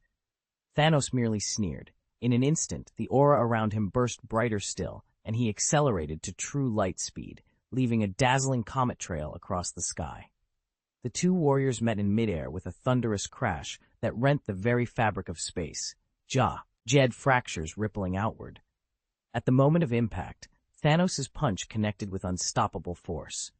Boros' body exploded into a storm of glowing fragments, each shard flickering briefly before his energy finally dissipated. Thanos' voice was cold and composed, as if the outcome were already decided. Even energy-based life forms have a limit to their regeneration. If your atoms are broken down and annihilated along with your energy, there's no coming back. He spoke with absolute confidence. He knew that despite Boros's immense vitality, it wasn't infinite. Once every atom in his being was decomposed, resurrection would be impossible. At those words, Boros shuddered. Where Thanos' cosmic might met Boros's energy field, the battlefield shrank to a subatomic scale.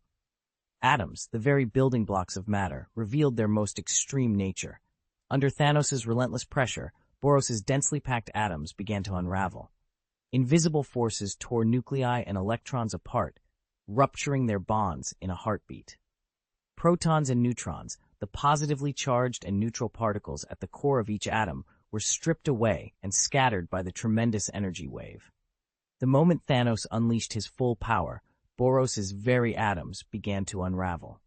The strong nuclear force that normally binds protons and neutrons collapsed under the onslaught, tearing them apart and releasing a titanic surge of energy. Within each atomic nucleus, protons and neutrons grew unstable, their internal structures fracturing and breaking down into ever smaller constituents.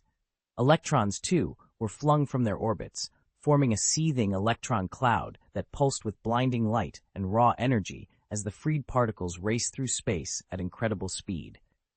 In an instant, every bond holding Boros's matter together was obliterated. Protons and neutrons disintegrated, their remnants fragmented into quarks and leptons, the universe's most fundamental building blocks. Under Thanos' cosmic might, Boros ceased to be more than a scattering of subatomic debris, a monument to the power that can rend even the heart of an atom. Chapter 560, The War is Coming. In the boundless depths of space, subatomic particles swirl in hypnotic orbits, their high-speed collisions igniting bursts of radiant energy. Like a celestial fireworks display, they flare, merge, and scatter, each spark a fleeting testament to the universe's hidden dynamism.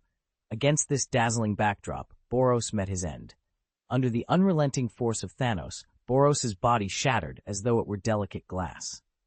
In an instant, the bonds holding his atoms together were severed, and he was reduced to countless motes of matter.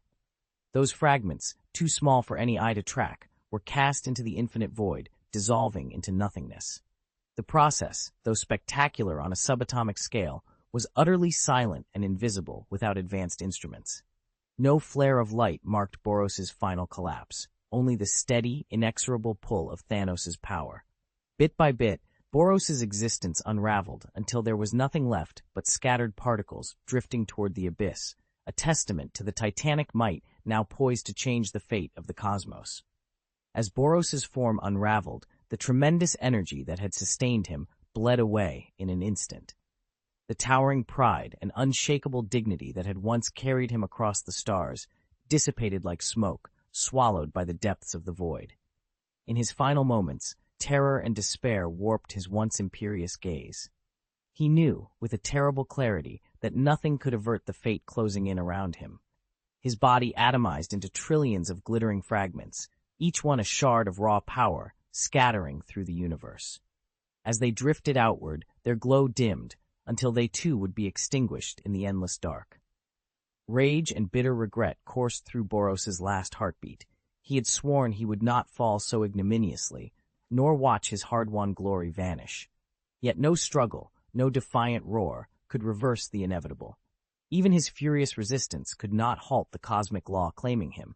And so he faded, a legendary conqueror undone, his final spark snuffed out, swallowed by the infinite night. The pride, the dignity, the very vitality that once belonged to Boros vanished in an instant. Thanos stood unmoved as Boros's form blurred and dissipated into the star-strewn void. There was no pity in his eyes, only cold resolve, as though this outcome had been foreordained. Aboard the Cyclops 1 flagship, the air itself seemed to solidify.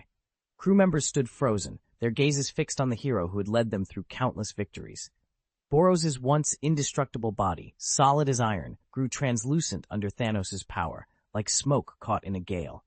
Bit by bit, he faded into the endless black. Their war master, the fearless warrior whose roar on the battlefield had rallied them time and again, simply vanished. His triumphant smile, his roaring challenges, his unshakable courage, all gone in a heartbeat. At last, one of the one-eyed men broke the silence. His voice trembled with despair. "Fall back! Let's get out of here!" A second one-eyed soldier spat curses into the void. "Coward! You'd run from Thanos? The one-eyed clan doesn't know the meaning of desertion." "Idiot! I'm not fleeing," snapped the lead one-eyed star. "But there's no point in staying to fight like this. We must return and report to His Majesty." "The king must avenge our war master," another voice roared. One by one, the one-eyed stars erupted in heated protest. Their anger and sorrow were mingled with helplessness and despair. Without their war master, they could no longer muster the courage to press on. Yet amidst the turmoil, reason prevailed. They knew their only course was to convey the dreadful news and let their sovereign exact vengeance. "Master," Ebony Maw said with a respectful bow to Thanos, "shall we stop them?" Thanos did not answer at once. His gaze remained on Boros's fading form, misting away into nothingness. A tangle of emotions flickered behind his eyes, grudging respect for a worthy foe, and regret at the loss of such a powerful warrior. "All hail the War Master's might," Thanos finally rumbled, voice low but resolute. "Let them go. They should bear witness to his fall and deliver the news." Ebony Maw inclined his head and stepped back, allowing the one-eyed stars to turn away and disappear into the blackness of space. Ethan stood frozen as the last echoes of Boros's assault faded into the night sky. He'd always considered himself among the strongest, second only to Thanos, if he was honest. But this display of power shook him to his core. If Thanos was a raging hurricane, Boros was a supernova, and somewhere out there, an entire galactic empire must bow to his will. Were there even more Titans waiting to reveal themselves? Of course, Ethan had no way of knowing that Boros had already fallen. Why dwell on a defeated foe when there was so much more at stake?